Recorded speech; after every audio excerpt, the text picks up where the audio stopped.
choose what God chose. ದೇವರು ಆರಿಸಿದನ್ನು ಆಯ್ಕೆ ಮಾಡಿ. தேவன் தேர்ந்தெடுத்ததை தேர்ந்தெடுங்கள் அல்லது தேர்ந்தெடு. ದೇವರು ಆರಿಸಿದನ್ನು ನೀವು ಆಯ್ಕೆ ಮಾಡಿ. தேவன் தேர்ந்தெடுப்பது அல்லது தேவன் தேர்ந்தெடுத்ததை நாம் இந்த உலகத்திலே தேர்ந்தெடுப்போம் என்று ದೇವರು ಯಾವುದನ್ನು ಆರಿಸಿಕೊಂಡನೋ ಅದನ್ನು ನಾವು ಆಯ್ಕೆ ಮಾಡಬೇಕು. சொல்லமா choose what God chose. ದೇವರು ಆರಿಸಿದನ್ನು choose what God chose. ದೇವರು ಆರಿಸಿದನ್ನು இந்த உலகத்திலே நாம் வாழ்ந்து கொண்டிருக்கிறோம். நானும் நீங்களும் தேர்ந்தெடுக்க இன்னைக்கு நிறைய சாய்ஸஸ் இருக்கு. ಈ ಲೋಕದಲ್ಲಿ ನಾವು ಬಾಳುತ್ತಿದ್ದೇವೆ. ನಮಗೆ ನಾವು ಆರಿಸಿಕೊಳ್ಳಲು ಅನೇಕ ಕಾರ್ಯಗಳು ಈ ಲೋಕದಲ್ಲಿ ಉಂಟು. சாய்ஸஸ்க்கு குறையே இல்ல. ಆರಿಸಿಕೊಳ್ಳುವುದಕ್ಕೆ ಅದಕ್ಕೆ ಇದೇ ಪಟ್ಟಿಗಳೇ ಇಲ್ಲ. நம்முடைய வாழ்க்கையில் ஒவ்வொரு திருப்பு முனையிலும் ஒவ்வொரு நாளும் சிறிய விஷயத்திலிருந்து பெரிய விஷயம் வரைக்கும் தேர்ந்தெடுத்து கொண்டே தான் இருக்கிறோம். ನಮ್ಮ ಬಾಳಲ್ಲಿ ಒಂದು ಚಿಕ್ಕ ವಿಷಯವಾದರೂ ಸರಿ ದೊಡ್ಡ ವಿಷಯಗಳಾದರೂ ಸರಿ ನಮಗೆ ಆರಿಸಿಕೊಳ್ಳಲು ಅದಕ್ಕೆ ಪಟ್ಟಿಗಳೇ ಇಲ್ಲ. தேவனும் அப்படிதான் நமக்கு முன்பாக அவர் வைத்திருக்கிறார். ದೇವರು ಆ ರೀತಿ ನಮ್ಮ ಮುಂದೆ ಇಟ್ಟಿದ್ದಾನೆ. தேவன் ஆதாமையும் ஏவாளையும் படைத்த பொழுது ದೇವರು ಆದಾಮನು ಈವಳನ್ನು அவர்களுக்கான எல்லாவற்றையும் 6 நாள் படைத்து விட்டார். ದೇವರು ಅವರಿಗೆ ಬೇಕಾಗಿರುವ ಅನೇಕ ಕಾರ್ಯಗಳನ್ನು ಉಂಟು ಮಾಡಿದನು. எங்க வாழணும், எப்படி வாழணும், என்ன சாப்பிடணும், எந்த இடம் என்னென்ன செய்யணும் எல்லாவற்றையும் படைத்து ஆதாமையும் ஏவாளையும் படைத்து அவர்களுக்கு முன்னாடி வைச்சாரு. ದೇವರು ಅವರಿಗೆ ಏನು ಅಗತ್ಯವೋ ಇದೆಯೋ ಅದೆಲ್ಲವನ್ನು ಸೃಷ್ಟಿಸಿ ಮಾಡಿ ಆದ ನಂತರ ದೇವರು ಇಬ್ಬರನ್ನು ಸೃಷ್ಟಿಸಿದನು. அப்படி படைத்து ஆதாமையும் ஏவாளையும் படைத்து அந்த இடத்திலே வைக்கும் போது அவர் ஒரு காரியத்தை அந்த இடத்திலே வைக்கிறார். ಸೃಷ್ಟಿ ಮಾಡಿಸಿದ ನಂತರ ಆತನು ಆದಾಮನನ್ನು ಈವಾಳನನ್ನು ಸೃಷ್ಟಿ ಮಾಡಿದನು. என்ன வைக்கிறார்? ஒரு விருட்சத்தின் கனியை மாத்திரம் புசிக்க கூடாது, மீதி எல்லாத்தையும் புசிச்சலாம் அப்படி சொன்னார். ಒಂದು ಕನಿಯನ್ನು ಮಾತ್ರ ಅವರು ಸೇವಿಸಲು ಅದು ಅಸಾಧ್ಯವಾದ ಕಾರ್ಯವಾಗಿತ್ತು. ஒரு ஒழுங்கை அந்த இடத்துல தீர்மானிக்கிறார். ಒಂದು ಒಳ್ಳೆ ಕಾರ್ಯವನ್ನು ಅಲ್ಲಿ ಅವನು ತೀರ್ಮಾನಿಸಿದರು. அப்போ ஆண்டவர் எனக்கு முன்பாக நமக்கு முன்பாக அவர் என்ன பண்றார்? நிறைய காரியங்களை தேர்ந்தெடுக்க வைக்கிறார். ನಮ್ಮ ಮುಂದೆಯೂ ನಿಮ್ಮ ಮುಂದೆಯೂ ಆತನು ಅನೇಕ ಕಾರ್ಯಗಳನ್ನು ಆರಿಸಿಕೊಳ್ಳಲು ಇಡುತ್ತಾನೆ. தூங்குறங்களா? ஒரு அல்லேலூயா. ನಿದ್ರಿಸುವರೆಲ್ಲ ಒಬ್ಬರು அல்லேಲೂಯಾ ಹೇಳುತ್ತೀರಾ? நாம் ஜீவனை தேர்ந்தெடுக்கலாம், ನಾವು ಜೀವವನ್ನು ಆರಿಸಬಹುದು, அல்லது மரணத்தை தேர்ந்தெடுக்கலாம், ಅಥವಾ ಸಾವನ್ನು ನಾವು ಆರಿಸಿಕೊಳ್ಳಬಹುದು, நாம் பாவத்தை தேர்ந்தெடுக்கலாம், ನಾವು ಪಾಪವನ್ನು ಆರಿಸಿಕೊಳ್ಳಬಹುದು, அல்லது பரிசுத்தத்தை தேர்ந்தெடுக்கலாம், ಪವಿತ್ರತೆಯನ್ನು ನಾವು ಆರಿಸಿಕೊಳ್ಳಬಹುದು, நாம் ஆரோக்கியத்தை தேர்ந்தெடுக்கலாம், ನಾವು ಆರೋಗ್ಯವನ್ನು ಆರಿಸಿಕೊಳ್ಳಬಹುದು, அல்லது வியாதியை தேர்ந்தெடுக்கலாம், ಅಥವಾ ಅನಾರೋಗ್ಯವನ್ನು ಆರಿಸಿಕೊಳ್ಳಬಹುದು, நாம் சமாதானத்தை தேர்ந்தெடுக்கலாம், ನಾವು ಶಾಂತಿಯನ್ನು ಆರಿಸಿಕೊಳ್ಳಬಹುದು, அல்லது குழப்பத்தை தேர்ந்தெடுக்கலாம், ಗೊಂದಲವನ್ನು ನಾವು ಆರಿಸಿಕೊಳ್ಳಬಹುದು, நாம் மன்னிப்பை தேர்ந்தெடுக்கலாம், ನಾನು ಕ್ಷಮಾಪಣೆಯನ್ನು ಆರಿಸಿಕೊಳ್ಳಬಹುದು, அல்லது மன்னியாமையை தேர்ந்தெடுக்கலாம், ಕ್ಷಮಿಸದೇ ಇರುವ ಕಾರ್ಯಗಳನ್ನು ಆರಿಸಿಕೊಳ್ಳಬಹುದು, நாம் கனத்தை தேர்ந்தெடுக்கலாம், ನಾವು ಘನವನ್ನು ನಾವು ಆರಿಸಿಕೊಳ್ಳಬಹುದು, அல்லது கனவீனத்தை தேர்ந்தெடுக்கலாம், ಘನವೀನತೆಯನ್ನು ನಾವು ಆರಿಸಿಕೊಳ್ಳಬಹುದು, மரியாதையை தேர்ந்தெடுக்கலாம், ಗೌರವವನ್ನು ನಾವು அல்லது ಆರಿಸಿಕೊಳ್ಳಬಹುದು, அவமானத்தை தேர்ந்தெடுக்கலாம், ಅಥವಾ ಅವಮಾನವನ್ನು ನಾವು நாம் ಆರಿಸಿಕೊಳ್ಳಬಹುದು, நன்மையை தேர்ந்தெடுக்கலாம், ಒಳ್ಳೆಯದನ್ನು ನಾವು அல்லது ಆರಿಸಿಕೊಳ್ಳಬಹುದು, தீமையை தேர்ந்தெடுக்கலாம். ಅಥವಾ ಕೆಟ್ಟದನ್ನು ನಾವು ಆರಿಸಿಕೊಳ್ಳಬಹುದು. எல்லாம் என் கையில தான் கடல் கொடுத்துட்டு இருக்கார். ಎಲ್ಲವನ್ನು ಆತನು ನಮ್ಮ ಕೈಯಲ್ಲಿ அவர் ಇಟ್ಟಿದ್ದಾನೆ. என்ன ஜென்டில் காட் தெரியுங்களா? ಅವರು ಎಷ್ಟು ಒಳ್ಳೆಯ ದೇವರು ಗೊತ್ತಾ? எல்லாவற்றையும் நமக்கு முன்பாக வைத்திருக்கிறார். இருக்கிறது, ಆತನು ಎಲ್ಲವನ್ನು ನಮ್ಮ ಮುಂದೆ ಇಟ್ಟಿದ್ದಾನೆ. தேர்ந்தெடுக்கிற உரிமையை, ரைட்ஸ் எனக்கு உங்களுக்கு ஆண்டவர் கொடுத்திருக்கிறார். ಆರಿಸಿಕೊಳ್ಳುವ ಕಾರ್ಯಗಳನ್ನು ನಮ್ಮ ಕೈಯಲ್ಲಿ ಇಟ್ಟಿದ್ದಾನೆ. ಫ್ರೀ ವಿಲ್ ஆண்டவர் எனக்கு உங்களுக்கும் கொடுத்திருக்கிறார். ಆತನು ನಮಗೆ ಏನು ಇಚ್ಛೆಯ ಸ್ವಾತಂತ್ರ್ಯತೆಯನ್ನು ನಮಗೆ ಕೊಟ್ಟಿದ್ದಾನೆ. அவர் எனக்கு உங்களுக்கும் கொடுத்திருக்கிற பெரிய விஷயம் அதுதான் ஃப்ரீ வில். நீ என்ன தேர்ந்தெடுக்கிறாயோ அது உனக்கு. ಆತನು ನಮಗೆ ನಿಮಗೆ ಆತನು ಫ್ರೀ ವಿಲ್ ಅನ್ನು ஆனா ಕೊಟ್ಟಿದ್ದಾನೆ. ஒண்ணு நிச்சயம், ಆದ್ರೆ ಒಂದು ನಿಶ್ಚಯ, அவர் எனக்கும் உங்களுக்கும் முன்னாடி வச்சிருக்கிறத விட ಆತನು ನಿಮ್ಮ ನನ್ನ ಮುಂದೆ ಇಟ್ಟಿರೋದಕ್ಕಿಂತ எனக்காக அவர் தேர்ந்தெடுப்பது எப்பவுமே நன்மைக்கானதுதான். ನಮಗೋಸ್ಕರ ಆತನು ಆಯ್ಕೆ ಮಾಡುವುದು ಅದು ಉನ್ನತವಾದವಾಗಿದೆ. ஆனா அத என்ன பண்ண மாட்டாரு? இதை செஞ்சே ஆவணும்னு கட்டாயப்படுத்த மாட்டாரு. ಆತನು ಇದನ್ನು ನೀನು ಮಾಡಲೇಬೇಕು ಅಂತ ನಿಮ್ಮನ್ನು ಕಟಾಯ ಪಡಿಸುವುದಿಲ್ಲ. எனக்கு முன்னாடி எல்லாமே இருக்கு. ಅದು ನಮ್ಮ ಮುಂದೆ ಎಲ್ಲವೂ ಇದೆ. இந்த உலகத்துல நான் நிறைய சாய்ஸஸ் இருக்கு தேர்ந்தெடுக்க.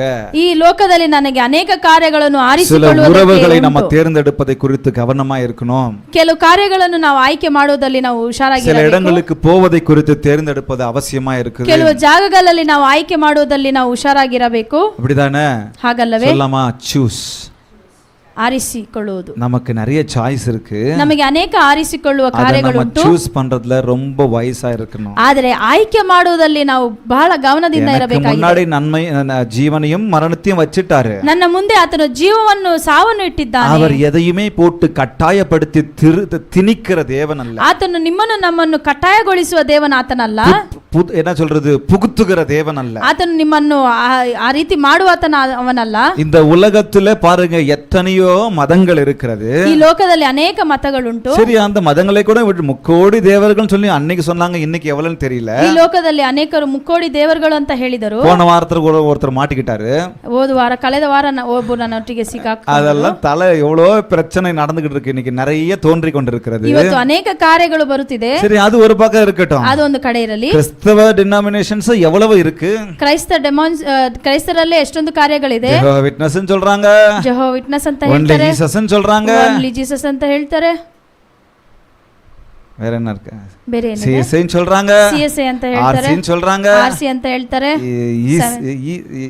செவன்த் டே அட்வென்டைஸ் அப்படினு சொல்றாங்க, ಸೆವೆಂತ್ ಡೇ ಅಂತ ಹೇಳ್ತಾರೆ, அப்புறம் ஏதோ இசிஐ ன்னு சொல்றாங்க, ಇಸಿಐ ಅಂತ ಹೇಳ್ತಾರೆ, சிபிஎம் ன்னு சொல்றாங்க, ಸಿಪಿಎಂ ಅಂತ ಹೇಳ್ತಾರೆ. இதெல்லாம் நிறைய விஷயம் இருக்குது. ಇದೆಲ್ಲ ಅನೇಕ ಕಾರ್ಯಗಳು. ஆனா ஆண்டவர் ஒன்னு சொல்றாரு, ಆದರೆ ದೇವರು ಒಂದನ್ನು ಹೇಳುತ್ತಾರೆ, சத்தியத்தை அறிவீர்கள், ಸತ್ಯವನ್ನು ನೀವು ಅರಿತರೆ சத்தியம் உங்களை விடுதலையாக்கும். ಸತ್ಯವು ನಿಮ್ಮನ್ನು ಬಿಡುಗಡಿಸುತ್ತದೆ. சரியான போதனையை நான் தேர்ந்தெடுக்கிறதும் எனக்கு அவசியம். ಆ ಸರಿಯಾದ ಬೋಧನೆಯನ್ನು ನೀವು ಅದು ಆಯ್ಕೆ ಮಾಡುವುದು ಅದು ನಿಮಗೆ ಅವಶ್ಯಕತೆಯಾಗಿದೆ. இன்னைக்கு நம்ம ஒரு குறிப்பிட்ட நபர்களை குறித்து பார்த்து அதுல சின்ன விஷயம் தெரிஞ்ச விஷயம் மறந்த விஷயத்தை கத்துக்கொள்ள போறோம். ಇವತ್ತು ನಾವು ಒಂದು ಕಾರ್ಯವನ್ನು ನಾವು ಮರೆತೋಗಿರುವ ಕಾರ್ಯವನ್ನು ಒಂದು ಚಿಕ್ಕ ವಿಷಯವನ್ನು அல்லது ಕಲಿತುಕೊಳ್ಳುತ್ತೇವೆ. இந்த பிஸி லைஃப்ல ஓடிக்கிட்டே இருக்கும்போது இதெல்லாம் கவனிக்குமா அப்படின்ற விஷயத்துல கவனிக்காம விட்டதை நம்ம கத்துக்க போறோம். ಇವತ್ತು ನಾವು ಅನೇಕ ಕಾರ್ಯಗಳಿಂದ ಬ್ಯುಸಿಯಾಗಿರುವುದರಿಂದ ಈ ಕಾರ್ಯಗಳನ್ನು ಬಿಟ್ಟಿರುವ ಕಾರ್ಯಗಳನ್ನು ஆதாமை ಒಂದು ಸಲ குறித்து ನಾವು ஏவாளை ಕಲಿತುಕೊಳ್ಳಲಿದ್ದೇವೆ. குறித்து வாழ்க்கையில நம்ம கற்றுக்கொள்ள ಆದಾಮು ಈವಳು ಕುಳಿತು ನಾವು ಇವತ್ತು ಕಲಿತುಕೊಳ್ಳೋಣ. ஆதாம் ஏவாளை படைத்து அழகா ஒரு தோட்டத்தை உருவாக்கி அந்த இடத்துல எல்லாவற்றையும் வைத்து அவருக்கு எல்லாத்தையும் செட்டில் பண்ணி நடத்துறாரு. ಆದಾಮನ್ನು ಈವಳನ್ನು ಆತನು ಸೃಷ್ಟಿಸಿ ಆತನ ತೋಟದಲ್ಲಿ ಅವರನ್ನು ಬಿಟ್ಟು ಆತನು ಮಾಡಿದ ಕಾರ್ಯಗಳನ್ನು ನಾವು பச்சை ನೋಡುತ್ತೇವೆ. பச்சையா பழங்கள் இருந்தாலும் ಎಷ್ಟೊಂದು ಹಸಿರಾಗಿದ್ದರು அங்க இருந்த அந்த ஒரு பழம் மாத்திரம் அவங்கள உறுத்திச்சு. ಅಲ್ಲಿದ್ದ ಒಂದೇ ಒಂದು ಕಣಿಯು ಅವಳಿಗೆ ಆ ಕಣ್ಣು ಬಿದ್ದಿತ್ತು. சர்ப்பமானது ரொம்ப தந்திரமுள்ளதா இருந்ததுனால சர்ப்பத்தின் மூலமாய் ஒரு சோதனை வந்துருச்சு. ಸರ್ಪದ ಮುಖಾಂತರ ಅವಳಿಗೆ ಒಂದು ಶೋಧನೆ ಬಂತು. ஏவாள் கிட்ட வந்துட்டான். ಈವಳ ಹತ್ರ ಬಂದು ஏவாள் கிட்ட வந்துட்டு சொன்னாரோ அப்படின்ற வார்த்தையை யூஸ் பண்றா. ಈವಳ ಹತ್ರ ಬಂದು ಅವರು ಹೇಳಿದರು, புசிக்க கூடாதுன்னு சொன்னாரோ, ಇದನ್ನು ನೀನು ಭೋಜನ ಮಾಡಬಾರದು ಅಂತ ஆமா ಹೇಳಿದರು. ஆமா சொன்னாப்பல்லதான். ಹೌದೌದು ಹೇಳಿದರು, பரவாயில்ல சாப்பிடு, ಪರವಾಗಿಲ್ಲ ತಿನ್ನಬಹುದು. சாப்பிட்டாங்க. ತಿಂದರು. அந்த அம்மா தானும் கட்டுறதை விட்டு தன் வனத்தையும் கட்ட மாதிரி ಅವರು ತಿನ್ನದು அவர் ஹஸ்பண்டுக்கும் கொடுத்துட்டாங்க. ಅವರ ಗಂಡನಿಗೂ ಕೊಟ್ಟರು. அவரும் சாப்பிட்டாங்க. ಅವರು ತಿಂದರು. ஒரு பெரிய தேர்ந்தெடுப்பு, வேற விஷயத்தை தேர்ந்தெடுத்துட்டாங்க. ಅನೇಕ ಅಲ್ಲಿ ಬೇರೆ ಕಾರ್ಯವನ್ನು ಆರಿಸಿಕೊಂಡರು. அப்போ அவங்க வாழ்க்கையில நிறைய விஷயங்கள் நடந்ததை பார்க்கிறோம். ಅವರ ಬಾಳಲ್ಲಿ ಅನೇಕ ಕಾರ್ಯಗಳನ್ನು அப்ப இன்னைக்கு நாம கேள்வி நிறைய கேட்கிறோம் கடவுள். ಇವತ್ತು ನಾವು ಅನೇಕ ಕಾರ್ಯಗಳನ್ನು ಪ್ರಶ್ನಿಸುತ್ತೇವೆ. கடவுளே, உங்களை யாரு அந்த பழத்தை வைக்க சொன்னது? ನಾವು ಇವಾಗ ಕೇಳುತ್ತೇವೆ, ದೇವರೇ ನಿಮ್ಮನ್ಗೆ ಯಾರು ಹೇಳಿದ್ರು ನೀವು ಅಲ್ಲಿ ಇಡಕ್ಕೆ? அந்த பழத்தை வைக்க சொன்னது உங்களுக்கு ஏன் அந்த வேலை? ನೀವು ಯಾಕೆ ಆ ಹಣ್ಣನ್ನು கடவுளை பார்த்து கேள்வி கேட்கிறோம்.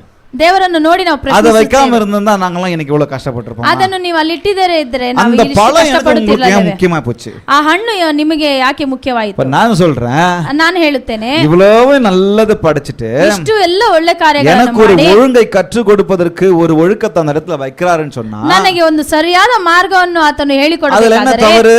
ಅದರಲ್ಲಿ ಏನು ತಪ್ಪು? என் பிள்ளைக்கு எல்லாத்தையுமே நான் செய்யறேன், ನನ್ನ ಮಕ್ಕಳಿಗೆ ಎಲ್ಲವನ್ನು ಮಾಡುತ್ತೇನೆ. அப்ப இதை செய்யக்கூடாது இதை செய்யணும்னு நான் சொல்றதுக்கு வழி வைக்கணும் தானே. அங்க ಹಾಗಾದ್ರೆ ನಾನು ಇದು ಮಾಡಬೇಕು ಇದು ಮಾಡಬಾರದು ಅಂತಾನು ನಾನು அது ಹೇಳಬೇಕಲ್ಲ. மாத்திரம் இல்ல, ಆದ ಮಾತ್ರ ಅಲ್ಲ, அதை செய்யணும் அதை செய்யக்கூடாது அப்படின்றதுக்கான பலனையும் கிருபையும் ஆண்டவர் கொடுக்கிறாரு தானே. ಇದು ಮಾಡಬೇಕು ಮಾಡಬಾರದು ಅಂತ ಕಾರ್ಯಗಳಿಗೆ ಆತನು ಬಲವನ್ನು ಕೊಡುತ್ತಾನಲ್ಲ. அப்போ நம்ம ஆண்டவரை பார்த்து கேள்வி கேட்க கூடாது. ಅದನ್ನು ಬಿಟ್ಟು ನಾವು ದೇವರನ್ನು ಪ್ರಶ್ನಿಸಬಾರದು. இப்போ அதெல்லாம் சோதனையா பாக்குறோம். இந்த உலகத்துல வர காரியங்கள சோதனையா பாக்குறோம். அதெல்லாம் அதுவா வந்துடுச்சு அப்படின்னு சொல்லி நம்ம பார்க்கிறோம். ಅದೆಲ್ಲವನ್ನು ನಾವು ಶೋಧನೆಯಾಗಿ ನಮ್ಮ ಬಾಳಲ್ಲಿ ನಾವು ನೋಡಬಾರದು. நிறைய விஷயங்கள் இருக்கு, ಅನೇಕ ಕಾರ್ಯಗಳಿದೆ. அப்ப இந்த இதை நான் அப்படியே மாறி போறேன். ಇದನ್ನು ನಾನು ಹಾಗೆ ಬಿಟ್ಟು சோதிக்கப்படுகிற எவனும் தேவனால் சோதிக்கப்படுகிறான்னு சொல்லக்கூடாது. ಶೋಧಿಸಲ್ಪಡುವವರು ಎಲ್ಲರೂ ದೇವರಿಂದ ಶೋಧಿಸಲ್ಪಟ್ಟಿದ್ದೀರಿ ಅಂತ ಹೇಳಬಾರದು. அவனவன் சுய இச்சையினால் இழுக்கப்பட்டு சிக்குண்டு சோதிக்கப்படுகிறான். ಆತನು ಮಾಡಿರುವ ಕಾರ್ಯಗಳಲ್ಲಿ ಆತನು இந்த ಶೋಧಿಸಲ್ಪಡುತ್ತಾನೆ. இச்சையானது கர்ப்பம் தரித்து பாவத்தை பிறவிக்கும், பாவம் பூரணமாகும் போது மரணத்தை பிறவிக்கும் என்று சொல்லுகிறது. ಈ ಇಚ್ಛೆ ಅಂತದ್ದು ಅದು ಅವರ ಕಾರ್ಯಗಳಲ್ಲಿ யாக்கோபு 1வது அதிகாரத்துல சொல்லுகிறார். ಕಾರ್ಯಗಳನ್ನು ನಡೆಯುವುದಾಗಿದೆ. அது மாத்திரமல்ல, அது மாத்திரமல்ல, சோதனைகள்லாம் இருக்குதான், உண்மைதான். ಶೋಧನೆಗಳೆಲ್ಲ ಇದೆ, ಅದು ನಿಜವೇ. தேர்ந்தெடுக்கிற விஷயம் இருக்குதான், உண்மைதான். ಆರಿಸಿಕೊಳ್ಳುವ ಕಾರ್ಯಗಳಿದೆ, ನಿಜವೇ. 1 ಕೊರಿಂಥಿಯர் 10:13 ಆண்டவர் சொல்றாரு, 1 ಕೊರಿಂಥಿಯರವರಿಗೆ ಬರೆದ எந்த சோதனை வந்தாலும் ಹೇಳುತ್ತದೆ, எந்த சோதனை வந்தாலும் ಯಾವ ಶೋಧನೆಗಳು ಬಂದರೂ சும்மா நெத்தி பொட்டுல அடிச்சு ஆணி அடிச்ச மாதிரி சொல்றாரு. ಹಾಗೆ ನಿಮಗೆ ಅದು ಆತನು ನಿಶ್ಚಯವಾಗಿ ಹೇಳುತ್ತಾನೆ, மனுஷனுக்கு நேரிடுகிற சோதனையை அல்லாமல் வேறே சோதனை உங்களுக்கு நேரிடவில்லை. ಮನುಷ್ಯನಿಗೆ ಬರುವ ಶೋಧನೆಗೆ ಬಿಟ್ಟು ಬೇರೆ ಯಾವ ಶೋಧನೆ ನಿಮ್ಮ ಬಾಳಲ್ಲಿ ಬರಲಿಲ್ಲ. இவை எல்லாவற்றிலும் தேவன் உண்மையுள்ளவராய் இருக்கிறார். ಈ ಎಲ್ಲಾ ಕಾರ್ಯಗಳಲ್ಲಿ ದೇವರು பக்கத்துல ಉನ್ನತವಾಗಿದ್ದಾನಲ್ಲ. பார்த்து சொல்லுங்க, திராணிக்கு மேலாக நீங்கள் சோதிக்கப்படுவதற்கு அவர் இடம் கொடாமல். ಪಕ್ಕದಲ್ಲಿ ನೋಡಿ ಹೇಳಿ, ನಿಮ್ಮ திராணி சக்திಗೆ மீறி, ನಿಮ್ಮ ಶಕ್ತಿಗೆ ಮೀರಿದ ಶೋಧನೆಯನ್ನು ಆತನು ನಿಮ್ಮ ಬಾಳಲ್ಲಿ சோதனை தாங்கத்தக்க சோதனையோடும் கூட அதற்கு தப்பிக்கொள்ளும்படியான போக்கையும் அவர் நமக்கு உண்டாக்குகிறார். கரங்களை தட்டலாம். ஹல்லேலூயா. ಬೇಕಾಗಿರುವ ಕಾರ್ಯಗಳನ್ನು ಉಂಟು ಮಾಡುವ ಆತನಾಗಿದ್ದಾನೆ. அப்போ எனக்கு ஃப்ரீ வில்ல கொடுத்திருக்கிறாரு. ಹಾಗಾದ್ರೆ ನಮಗೆ ಆತನು ಫ್ರೀ ವಿಲ್ ಅನ್ನು ಕೊಟ್ಟಿದ್ದಾನೆ. ஒரு காக்கா மேல பறக்குது, குருவி மேல பறக்குது. ಒಂದು ಕಾಗೆಯು ಅಥವಾ ಗುಬ್ಬಚ್ಚಿ ಮೇಲೆ ಹಾರುತ್ತದೆ ಎಂದರೆ, காக்கா குருவி மேல பறக்கிறத நம்ம தடுக்க முடியுமா? ಕಾಗೆ ಮೇಲೆ ಹಾರುವುದನ್ನು ನಾವು ತಡಿಸಲು தடுக்க ಆಗುತ್ತದಾ? முடியுமா? தடுக்க முடியாதா? ಅದನ್ನು ನಾವು ತಡೆಗಟ್ಟಬಹುದಾ? சிரிச்சுக்கிட்டே சொல்லுங்க. ನಗುತ್ತಲೇ ಹೇಳಿ, தடுக்க முடியாது. ಆಗೋದಿಲ್ಲ. ஆனா தலையில வந்து கூடு கட்டுறதை தடுக்கலாமா? ಆದರೆ ಅದು ನಮ್ಮ ತಲೆಯಲ್ಲಿ ಬಂದು ಅದು ಗೂಡನ್ನು ಕಟ್ಟಿದರೆ ಅದನ್ನು ತಡೆ ಮಾಡಬಹುದಲ್ಲ?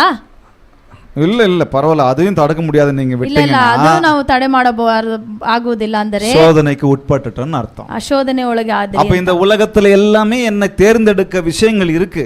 ಆದರೆ ಅದೇ ರೀತಿ ಈ ಲೋಕದಲ್ಲಿ ಅನೇಕ ಕಾರ್ಯಗಳನ್ನು ಕಾಕ ತಲೆ ಮೇಲೆ ಆರಿಸಿಕೊಳ್ಳುವ ಕಾರ್ಯಗಳು ಪರಕ್கிறது ನಮಗಿದೆ. நான் தடுக்க முடியாது. ಕಾಗೆ ಮೇಲೆ ಹಾರುವುದನ್ನು ನಾನು ತಡೆ இந்த ಮಾಡೋಕ್ಕಾಗುವುದಿಲ್ಲ. உலகத்துல பல சாய்ஸஸ் இருக்கிறத நான் தடுக்க முடியாது. ಈ ಲೋಕದಲ್ಲಿ ಅನೇಕ ಆರಿಸಿಕೊಳ್ಳುವ ಕಾರ್ಯಗಳನ್ನು ನಾನು ತಡೆ ಮಾಡೋಕ್ಕಾಗುವುದಿಲ್ಲ. ஆனா அந்த பறவை என் தலை மேல கூடு கட்ட வந்துச்சுன்னா நான் தடுக்கிறதுக்கு வாய்ப்பு இருக்கு தானே. ಆದರೆ ಆ ಪಕ್ಷಿ ನನ್ನ ತಲೆ ಮೇಲೆ ಬಂದು ಗೂಡು ಕಟ್ಟಿದರೆ ಅದನ್ನು ನಾನು ತಡೆ ಮಾಡಬಹುದು. அப்போ சொல்லமா, சுய சித்தத்தை, ஃப்ரீ வில்ல எனக்கு உங்களுக்கு ஆண்டவர் கொடுத்திருக்கிறார். ಆತನು ನನಗೆ ನಿಮಗೆ ಆತನು ಇಚ್ಛಾ டெய்லியும் இதைத்தான் செய்யணும் அப்படின்னு சொல்லி என்ன அப்படியே ரோபோட் மாதிரி பின்பற்றணும்னு சொல்லி ஆண்டவர் சொல்லல. ಅವರು ಆ ರೀತಿ ರೋಬೋಟ್ ಆಗಿ ನೀವು ಅದನ್ನು ಹಿಂಬಾಲಿಸಬೇಕಂತ ಹೇಳಿಲ್ಲ. தேவ வார்த்தையாகவே இருந்தாலும், ದೇವರ ವಾಕ್ಯವಾಗಿದ್ದರೂ நீ இஷ்டப்படி விருப்பப்படி என்ன பின்பற்றி வரணும் தான். ನೀನು ನಿನ್ನ ಇಷ್ಟದ ರೀತಿಯಲ್ಲಿ ನೀನು ನನ್ನನ್ನು ಹಿಂಬಾಲಿಸಬೇಕು ಅಂತ நீங்களும் நானும் அவரை இஷ்டப்படி விருப்பத்துடன் சித்தத்துடன் அவர் தான் எனக்கு முக்கியம்.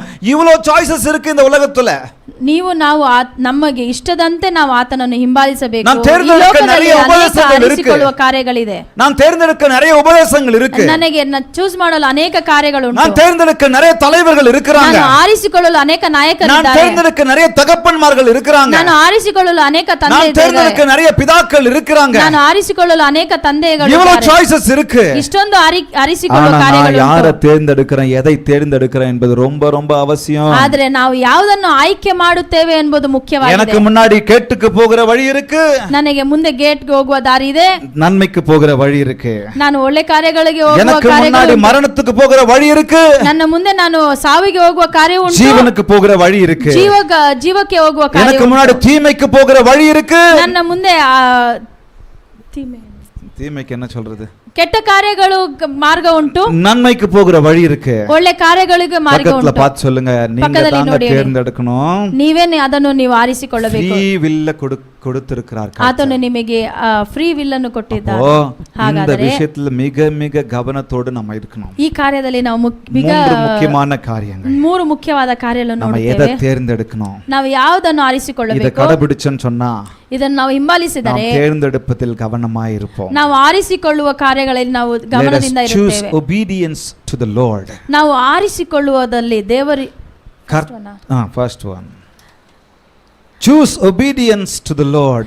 ದೇವರಲ್ಲಿ ವಿಧೇಯತೆ ಆಯ್ಕೆ ಮಾಡಿ. என்னங்க, நானும் நீங்களும் எதை தேர்ந்தெடுக்கணும்? கர்த்தருக்கு கீழ்ப்படிகிறதை தேர்ந்தெடுக்கணும். ನಾನು ನೀವು ದೇವರಿಗೆ ವಿಧೇಯತೆ ಕಾರ್ಯಗಳನ್ನು ನಾವು ಆಯ್ಕೆ ಮಾಡಬೇಕು. இன்னைக்கு கீழ்ப்படிகிற விஷயம் நமக்கு மிக மிக அவசியம். ஆனா அதுதான் அவசியம் இல்லாத போய்கிட்டு இருக்கு இந்த உலக வாழ்க்கையில.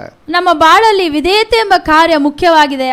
ಆದರೆ ನಾವು ಅದನ್ನು ಬಿಟ್ಟೇ ಓಡುವ. தேவ சித்தத்திற்கு கீழ்ப்படிவது அவசியம். ದೇವರ ಚಿತ್ತಕ್ಕೆ ನಾವು ಅದನ್ನು ನಾವು ನಮ್ಮನ್ನೇ ನಾವು தேவ வார்த்தைக்கு கீழ்ப்படிவது அவசியம். ನಾವು ಆತನ ಮಾತುಗಳಿಗೆ ನಾವು ವಿಧೇಯತೆ ಆಗೋದು ಅದು ಮುಖ್ಯವಾಗಿದೆ. சத்தியத்திற்கு கீழ்ப்படிவது அவசியம். ಸತ್ಯ ಕಾರ್ಯಗಳಿಗೆ ನಾವು ಅವಿಧೇಯತೆ ಮಾಡೋದು நம் வாழ்வில் கர்த்தர் சொன்னதை செய்வது மிக மிக அவசியம். ನಮ್ಮ ಬಾಳಲ್ಲಿ ಆತನು ಹೇಳಿರುವ ಕಾರ್ಯಗಳನ್ನು ಮಾಡುವುದು ಅದು மிக ஒரே ಮುಖ್ಯವಾಗಿದೆ. ஒரு தவறான முடிவு என் வாழ்க்கையை சீரழித்து விடும். ಒಂದು ತಪ್ಪಾದ ಕಾರ್ಯ ನನ್ನ ಬಾಳನ್ನು ಅದು ನಾಶ ಮಾಡುತ್ತದೆ. நான் கர்த்தர் சொன்னதை செய்யாமல் எடுக்கிற ஒரு தவறான முடிவு ನಾನು ದೇವರು ಹೇಳಿದೇ ಇರುವ ಕಾರ್ಯವನ್ನು ನಾನು என் ಅದನ್ನು ಮಾಡಿದರೆ வாழ்க்கையின் வருஷங்களை அழித்து விடும். ನನ್ನ ಬಾಳಲ್ಲಿ ವರ್ಷಗಳನ್ನು ಅದು ನಾಶ என் ಮಾಡುತ್ತದೆ. வாழ்க்கையில நிறைய வருஷங்களை நாசமாக்கி விடும். ನನ್ನ ಬಾಳಿನಲ್ಲಿ ಅನೇಕ ವರ್ಷಗಳನ್ನು ಅದು ನಾಶ என் ಮಾಡುತ್ತದೆ. பலனை என் ஜீவனை நாசமாக்கி விடும். ನನ್ನ ಬಲವನ್ನು ಅದು ನಾಶಗೊಳಿಸುತ್ತದೆ. எனக்கு ரூல்ஸ் அன்பிரேக் பண்றது என்ன அன்பிரேக்கா பிரேக்கா ಬ್ರೇಕ್ பிரேக் பண்றது அவ்வளவு ஈஸி. தண்ணி குடிச்ச மாதிரி நம்ம பண்றோம். ಇವತ್ತು ನಾವು ಅನೇಕ ರೂಲ್ಸ್ ಗಳನ್ನು ಬ್ರೇಕ್ ಮಾಡೋದು ಅದು ನೀರು ಕುಡಿದ ಹಾಗೆ ಇದೆ ನಮಗೆ. அப்படி நம்ம பாருங்க, சும்மா ஒரு உதாரணத்துக்கு சொல்றேன். ஃபர்ஸ்ட் சர்வீஸ் ಉದಾಹರಣೆಗೆ ಒಂದು ಹೇಳುತ್ತೇನೆ ನೋಡಿ. ஹெல்மெட் தலைக்கு போடுறது தானே கொடுத்துருக்காங்க. ಹೆಲ್ಮೆಟ್ ತಲೆಗೆ ಹಾಕಲು ತಾನೇ ಕೊಟ್ಟಿದ್ದಾರೆ. நம்ம ஆளுங்க கில்லாடிங்க. ಆದ್ರೆ ನಮ್ಮವರು ಎಲ್ಲರೂ கையில போட்டு போவாங்க. ಕೈಯಲ್ಲಿ ಹಾಕಿಕೊಂಡು ಹೋಗುತ್ತಾರೆ. போலீஸ்கார வந்த உடனே தலையில போட்டுக்கோ. ಪೊಲೀಸರು ನೋಡಿದ ತಕ್ಷಣವೇ ஒரு நாள் அந்த ஹெல்மெட்டையும் தலையில முழுசா போடல. ಒಂದು ದಿನ ಹೆಲ್ಮೆಟ್ ತಲೆಗೆ ಪೂರ್ತಿಯಾಗಿ அப்படியே நிக்க ಹಾಕಲಿಲ್ಲ. வச்சிருக்கான்.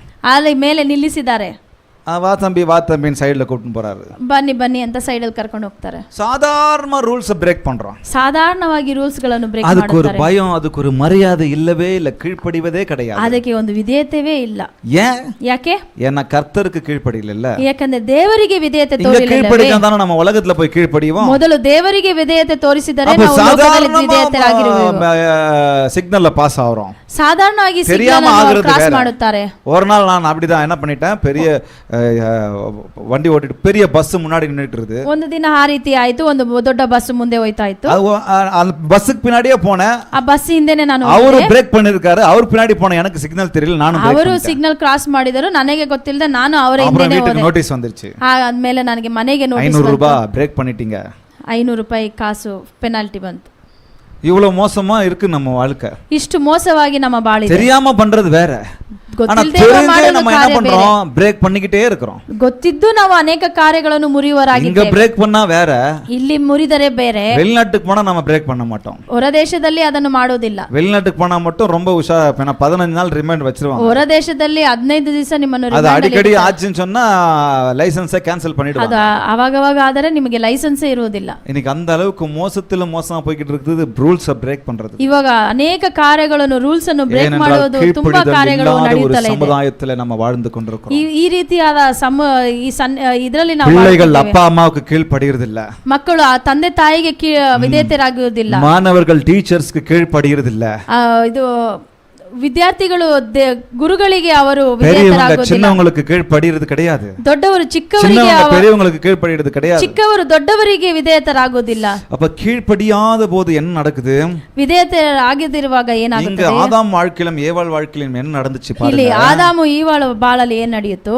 ஆதாம் ஆதியாகமம் 3:10 என்ன நடக்குது தெரியுங்களா? ಆದಿಕಾಂಡ முதல் காரியம், இந்த முதல் பாயிண்ட்ல முதல் காரியம், நான் கீழ்ப்படியாத போது, தேவ வார்த்தைக்கு கீழ்ப்படியாத போது, ದೇವರ ವಾಕ್ಯಕ್ಕೆ ನಾನು ವಿಧೇಯತೆ ಆಗುವುದೇ தேவனோடுள்ள உறவு பாதிக்கப்படுகிறது. ದೇವರೊಟ್ಟಿಗೆ ಇರುವ ಆ ಕಾರ್ಯಗಳು நம்முடைய கீழ்ப்படியாமை அவரிடத்திலிருந்து பிரித்து நம்மை வேற வழியில நடத்துக்குதுங்க. ಆತನಿಂದ ನಮ್ಮನ್ನು ಆತನ ಒಟ್ಟಿಗೆ ಇರುವ சொல்லுங்க, ನಮ್ಮ பக்கத்துல ಬಾಳು பார்த்து ಅದು தயவு செய்து சொல்லுங்க, கீழ்ப்படியலனா ವಿಧೇಯತರಾಗದಿದ್ದರೆ அப்பாவோட உறவு பாதிக்கப்படும். ಆತನೊಟ್ಟಿಗೆ ಇರುವ ಆ ಸಂಬಂಧವು ಮುರಿಯಲ್ಪಡುತ್ತದೆ. உறவு பாதிக்கப்படும். ಸಂಬಂಧವು ಮುರಿಯಲ್ಪಡುತ್ತದೆ. பரவாயில்ல, ಪರವಾಗಿಲ್ಲ, எனக்கு அவர் உறவு அவசியம் இல்ல, ನನಗೆ ಆತನ ಸಂಬಂಧ ಅವಶ್ಯಕತೆ ಇಲ್ಲ அப்படின்னு சொன்னா ಆ ರೀತಿ ಹೇಳಿದರೆ எவ்வளவு வேதனை. ಎಷ್ಟು ಅದು. இங்க பாருங்க, அதெல்லாம் நடக்குது. உங்களுக்கு இன்ட்ரோடக்ஷன் கொடுத்தேன். அதெல்லாம் ನಡೆಯುತ್ತದೆ ನಿಮ್ ನೋಡಿ. ஆதியாகமம் 3:6 10 வரைக்கும். அப்பொழுது ஸ்திரீயானவள், அப்படியே சொல்லுங்க, அப்பொழுது ஸ்திரீயானவள், ಆಗ ಸ್ತ್ರೀಯಳು, அந்த விருட்சம் புசிப்புக்கு நல்லதும் பார்வைக்கு இன்பமும் அந்த விருட்சம், அந்த செடி, ಆ ಗಿಡ, ಆ ಹಣ್ಣನ್ನು ಆತಳು ತಿನ್ನುವಾಗ பார்வைக்கு இன்பமாய் இருந்துச்சு, ಆತಳ ನೋಟಕ್ಕೆ ಅದು ತುಂಬಾ ಸುಂದರವಾಗಿತ್ತು, புத்தியை தெளிவிக்கிறதுமாய் ಇಚ್ಛಿக்கப்பಡತಕ್ಕதுமாய் இருந்தது. ಅದು ಆತನ ಬುದ್ಧಿಯನ್ನು ಮತ್ತು ಅನೇಕ ಕಾರ್ಯಗಳನ್ನು ಅದು ತೋರಿಸುವುದಾಗಿತ್ತು என்று கண்டு அதன் கனியை பறித்து புசித்து தன் புருஷனுக்கும் கொடுத்தாள். ಅದನ್ನು ಆ ಹಣ್ಣನ್ನು ತೆಗೆದು ತಿಂದು ಆತಳು ತಿಂದು ಆತನ ಗಂಡನಿಗೂ ಕೊಟ್ಟಳು. அது ஆன உடனே என்ன நடக்குது பாருங்க. ಅದು ಆಗಿದ ನಂತರ ಏನಾಯ್ತು ನೋಡಿ. அப்பொழுது அவர்கள் இருவருடைய கண்களும் திறக்கப்பட்டது. ಆವಾಗ ಅವರಿಬ್ಬರು ಹಣ್ಣನ್ನು ತಿಂದಿದ ನಂತರ ಅವರ ಕಣ್ಗಳು ತೆರೆಯಲ್ಪಟ್ಟಿತು. அவர்கள் தாங்கள் நிர்வாணிகள் என்று அறிந்து ಅವರು ಬೆತ್ತಲೆಯಾಗಿದ್ದ ಇರುವುದನ್ನು ಕಂಡು அத்தி இலையை தைத்து தங்களுக்கு அரை கச்சைகளை உண்டு பண்ணினார்கள். ಅವರು ಎಲೆಗಳನ್ನು ತೆಗೆದು ಅವರಿಗೆ ವಸ್ತ್ರವಾಗಿ ಮಾರ್ಪಡಿಸಿದರು. அப்போ என்ன நடக்குது? பகலில் குளிர்ச்சியான வேளையில் தோட்டத்தில் உலாவுகிற தேவனுடைய கர்த்தருடைய சத்தத்தை அவர்கள் கேட்டார்கள். ದೇವರು ಆ ತೋಟದಲ್ಲಿ ಬಂದಿದ್ದ ಕಾರ್ಯವನ್ನು ಅವರು ಕೇಳಿದರು. கர்த்தருடைய சத்தத்தை கேட்டாங்க. ದೇವರು ಬರುವ ಶಬ್ದವನ್ನು ಕೇಳಿ அப்பொழுது ஆதாம் அவன் மனைவியும் தேவனாகிய கர்த்தருடைய சந்நிதிக்கு விலகி ஓடிட்டாங்க. ಆವಾಗ ಅವರು ಬಂದಿದ್ದ ತಕ್ಷಣವೇ ಆದಾಮ ಇವಳು ಅವರ ಮುಂದೆ ಬರುವುದಕ್ಕೆ மரத்துக்குள்ள மறைஞ்சுக்கிட்டாங்க. ಇಬ್ಬರು ಹೋಗಿ ಅವರು ಬಚ್ಚಿಟ್ಟುಕೊಂಡರು. கீழ்ப்படியாமை தேவனிடத்திலிருந்து நம்மை பிரித்து விடும். ವಿಧೇಯತೆ ಆಗದೇ ಇರುವ ಕಾರಣದಿಂದ ಈ ರೀತಿ ನಡೆಯುತ್ತೆ. கீழ்ப்படியலன்னு சொன்னா தேவனிடத்திலிருந்து என்னை உங்களை பிரிச்சிடும். ನಾವು ವಿಧೇಯತರಾಗದಿದ್ದರೆ ನಿಮ್ಮನ್ನು வாழ்க்கையிலும் அவசியம். இது என்னுடைய குடும்ப வாழ்க்கையிலும் அவசியம். ಅದು ಕುಟುಂಬ ಕಾರ್ಯಗಳಲ್ಲೂ ಅದು ಮಿಕ್ಕ ಅವಶ್ಯಕತೆಯಾಗಿದೆ. கீழ்ப்படிவது மிக மிக அவசியம். ದೊಡ್ಡವರಿಗೆ ನಾವು ವಿಧೇಯತರಾಗುವುದು உறவை பாதிக்கிறதாயிருக்கிறது. ಇಲ್ಲವಂದರೆ ಅದು ನಮ್ಮ ಸಂಬಂಧವನ್ನು ಮುರಿದಾಕುವುದು. உறவை பாதிக்குதுங்க. ಅದು ನಮ್ಮ ಸಂಬಂಧವನ್ನು உறவை குறித்து நம்ம லேசா இருந்தோம்னா அது பெருசா தெரியாது. ನಮ್ಮ ಸಂಬಂಧವನ್ನು ನಾವು ಅದು பெருசா தெரியாது, அது ದೊಡ್ಡದಾಗಿ ಕಾಣುವುದಿಲ್ಲ. அப்பொழுது பாருங்க, ஆதாம கூப்பிடுறாரு. ஆதாமனನ್ನು ಕರೀತಾರೆ, ನೀವೆಲ್ಲಿದ್ದೀಯಾ? தேவருடைய தோட்டத்திலே சத்தத்தை கேட்டு நிர்வாணியா இருந்ததால பயந்து ஓடி ஒளிந்து கொண்டேன் அப்படின்னு சொல்றாரு. ಆದಾಮನು ಅವನು ಬೆತ್ತಲೆಯಾಗಿರುವುದನ್ನು ನೆನೆದು ಅವನು ಓಡಿ ಹೋಗಿ ಬಚ್ಚಿಟ್ಟುಕೊಂಡ. இரண்டாவது என்ன நடக்குது பாருங்க. ಎರಡನೇದಾಗಿ ಏನು ನಡೆಯುತ್ತದೆ? கீழ்ப்படியாமையினால் அதன் விளைவுகளை நாம் சந்திக்க தான் வேணும். ವಿಧೇಯತೆ ಆಗದಿದ್ದರೆ ನಾವು ಅದಕ್ಕೆ ಬರುವ ಕಾರ್ಯಗಳನ್ನು ನಾವು இப்படி சொல்றாரு, ಒಬ್ಬರು ಈ ರೀತಿ you are ಹೇಳ್ತಾರೆ, free to choose. you are free to choose. you are free to choose. நீங்க எல்லாவற்றையும் எடுத்துக்கொள்வதற்கு, தேர்ந்தெடுப்பதற்கு உங்களுக்கு உரிமை இருக்கு. ನೀವು ಎಲ್ಲವನ್ನು ಆರಿಸಿಕೊಳ್ಳಲಿಕ್ಕೆ ನಿಮಗೆ ಅದು ಅನುಮತಿಸಲಾಗಿದೆ. But ಆದರೆ you are not free from the consequences of your choice. ಆದರೆ ನೀವು ಅದರಲ್ಲಿ ಬರುವ ಪರಿಣಾಮಗಳಿಗೆ ನೀವು ಫ್ರೀ ಆಗಿಲ್ಲ. consequences, அந்த விளைவுகளிலிருந்து நீங்க வெளியில வரதுக்கு ஃப்ரீயா இருக்க முடியாது. ಅದರಿಂದ ಬರುವ ಪರಿಣಾಮಗಳನ್ನು ನೀವು ಅದನ್ನು ಎದುರುಗೊಳ್ಳುವ விளைவுகளை நானும் நீங்களும் சந்திச்சு தான் ஆகணும். ಅದರಿಂದ ಬರುವ ಪರಿಣಾಮಗಳನ್ನು ನಾವು ಸಂಧಿಸಲೇಬೇಕಾಗುತ್ತದೆ. மனதில் பண்றது, சரீரத்துல பண்றது எல்லாத்துக்கும் நம்ம அனுபவிச்சு தான் ஆகணும். ಮನಸ್ಸಲ್ಲಿ ಮಾಡುವುದು, ಶಾರೀರಿಕವಾಗಿ ಮಾಡುವುದಕ್ಕೆ ನಾವು ಅದನ್ನು ಅನುಭವಿಸಲೇಬೇಕು. கடவுளை குறை சொல்லக்கூடாது. ಆಮೇಲೆ ನಾವು ದೇವರನ್ನು ಕೊರೆ சொல்றார் பாருங்க, ஆதியாகமத்துல ಆದಿಕಾಂಡದಲ್ಲಿ 6வது வசனத்துல 3வது அதிகாரம் 6வது வசனத்துல முதலாவது சர்ப்பத்தை பார்த்தவர் என்ன சொல்றாரு? ಸರ್ಪವನ್ನು ನೋಡಿ ದೇವರು ಹೇಳುತ್ತಾರೆ, நீ செய்தபடியால் சகல நாட்டு மிருகங்களிலும் சகல காட்டு மிருகங்களிலும் சபிக்கப்பட்டிருப்பாய். ನೀನು ಇದು ಮಾಡಿದ ಕಾರಣ ನೀನು ಎಲ್ಲ ಪ್ರಾಣಿಗಳಿಗೂ ಎಲ್ಲ ಕಾರ್ಯಗಳಿಗೂ ನೀನು ಶಪಿಸಲ್ಪಟ್ಟಿರುವೆ. நீ உன் வயிற்றினால் நகர்ந்து உயிரோடுக்கும் நாளெல்லாம் மண்ணை தின்பாய். ನೀನು ಜೀವಂತವಾಗಿರುವ ಕಾಲವೆಲ್ಲ ನೀನು ಮಣ್ಣಲ್ಲಿ ಹೋಗಿ ನೀನು விளைவுகள் உண்டாச்சா? ಅದರಿಂದ ಬರುವ சிருஷ்டிகள் எல்லாத்துக்குமே விளைவுகள் உண்டாச்சு. ಎಲ್ಲ ಕಾರ್ಯಗಳಿಗೂ அடுத்து ஸ்திரீயை பாருங்க. ஸ்திரீயை ஏவாளை நோக்கி என்ன சொல்றாரு? ஏவாளை நோக்கி என்ன சொல்றாரு? ஈவாளனை நோடி ಹೇಳುತ್ತಾರೆ, அவளுன்னு சொல்லுவாங்க கன்னடால நினைக்கிறேன். என்னமா அவளு. நீ கர்ப்பவதியா இருக்கும்போது உன் வேதனையை மிகவும் பெருக பண்ணுவேன். ನೀನು ಗರ್ಭವತಿಯಾಗಿರುವಾಗ ನೀನು வேதனை சொல்லு, பரவாயில்ல. ಸಂಕಟವನ್ನು ಪಡುವೆ. வேதனையோடு பிள்ளை பெறுவாய், உன் ஆசை உன் புருஷனை பற்றி இருக்கும், அவன் உன்னை ஆண்டு கொள்ளுவான் என்றார். ನೀನು ಗರ್ಭ ಧರಿಸು ಮಗುವನ್ನು ಹೆರುವಾಗ ನೀನು ಅನೇಕ ಕಷ್ಟಗಳನ್ನು ನೀನು ஆதாம பார்த்து சொல்றார் பாருங்க, இது ரொம்ப முக்கியம் பாருங்க. ஆதாமನನ್ನು ನೋಡಿ ಹೇಳುತ್ತಾರೆ, நீ உன் மனைவியின் வார்த்தைக்கு செவி கொடுத்து புசிக்க வேண்டாம் என்று நான் சொன்னதை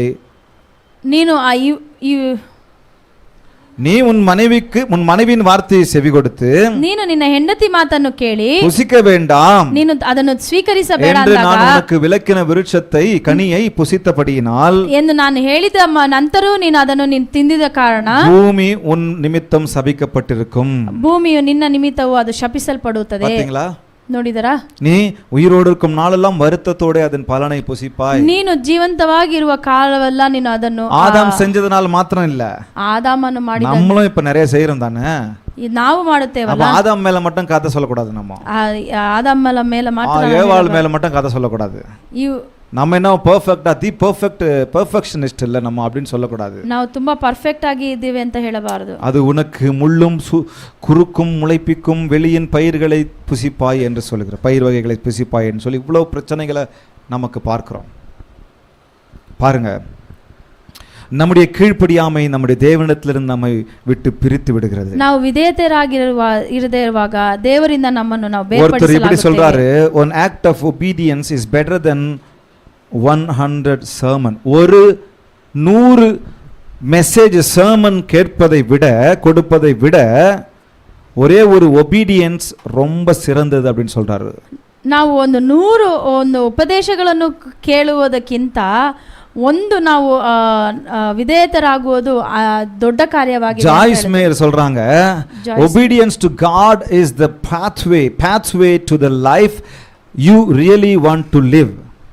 நீங்களும் ನೀವು ನಾನು என்ன சொல்றது, சரியான வாழ்க்கையில வாழ்வதற்கு சரியான ಮಾರ್ಗದಲ್ಲಿ ಬಾಳಲು கீழ்ப்படிதல் மிக மிக அவசியம். கடவுளுக்கு கீழ்ப்படிதல் மிக மிக அவசியம். ದೇವರಿಗೆ ನಾವು ವಿಧೇಯತರಾಗುವುದು ತುಂಬಾ ತುಂಬಾ ಅವಶ್ಯಕತೆಯಾಗಿದೆ. அதுதான் ஒரு நல்ல pathway, ஒரு வழியா இருக்கு. ಅದು ಸರಿಯಾದ ಮಾರ್ಗವಾಗಿದೆ. இன்னொன்னு பல வருஷங்களுக்கு முன்னாடி ஒருத்தர் எழுதினாரு, ಅನೇಕ ವರ್ಷಗಳ ಹಿಂದೆ obedience is the true worship to God.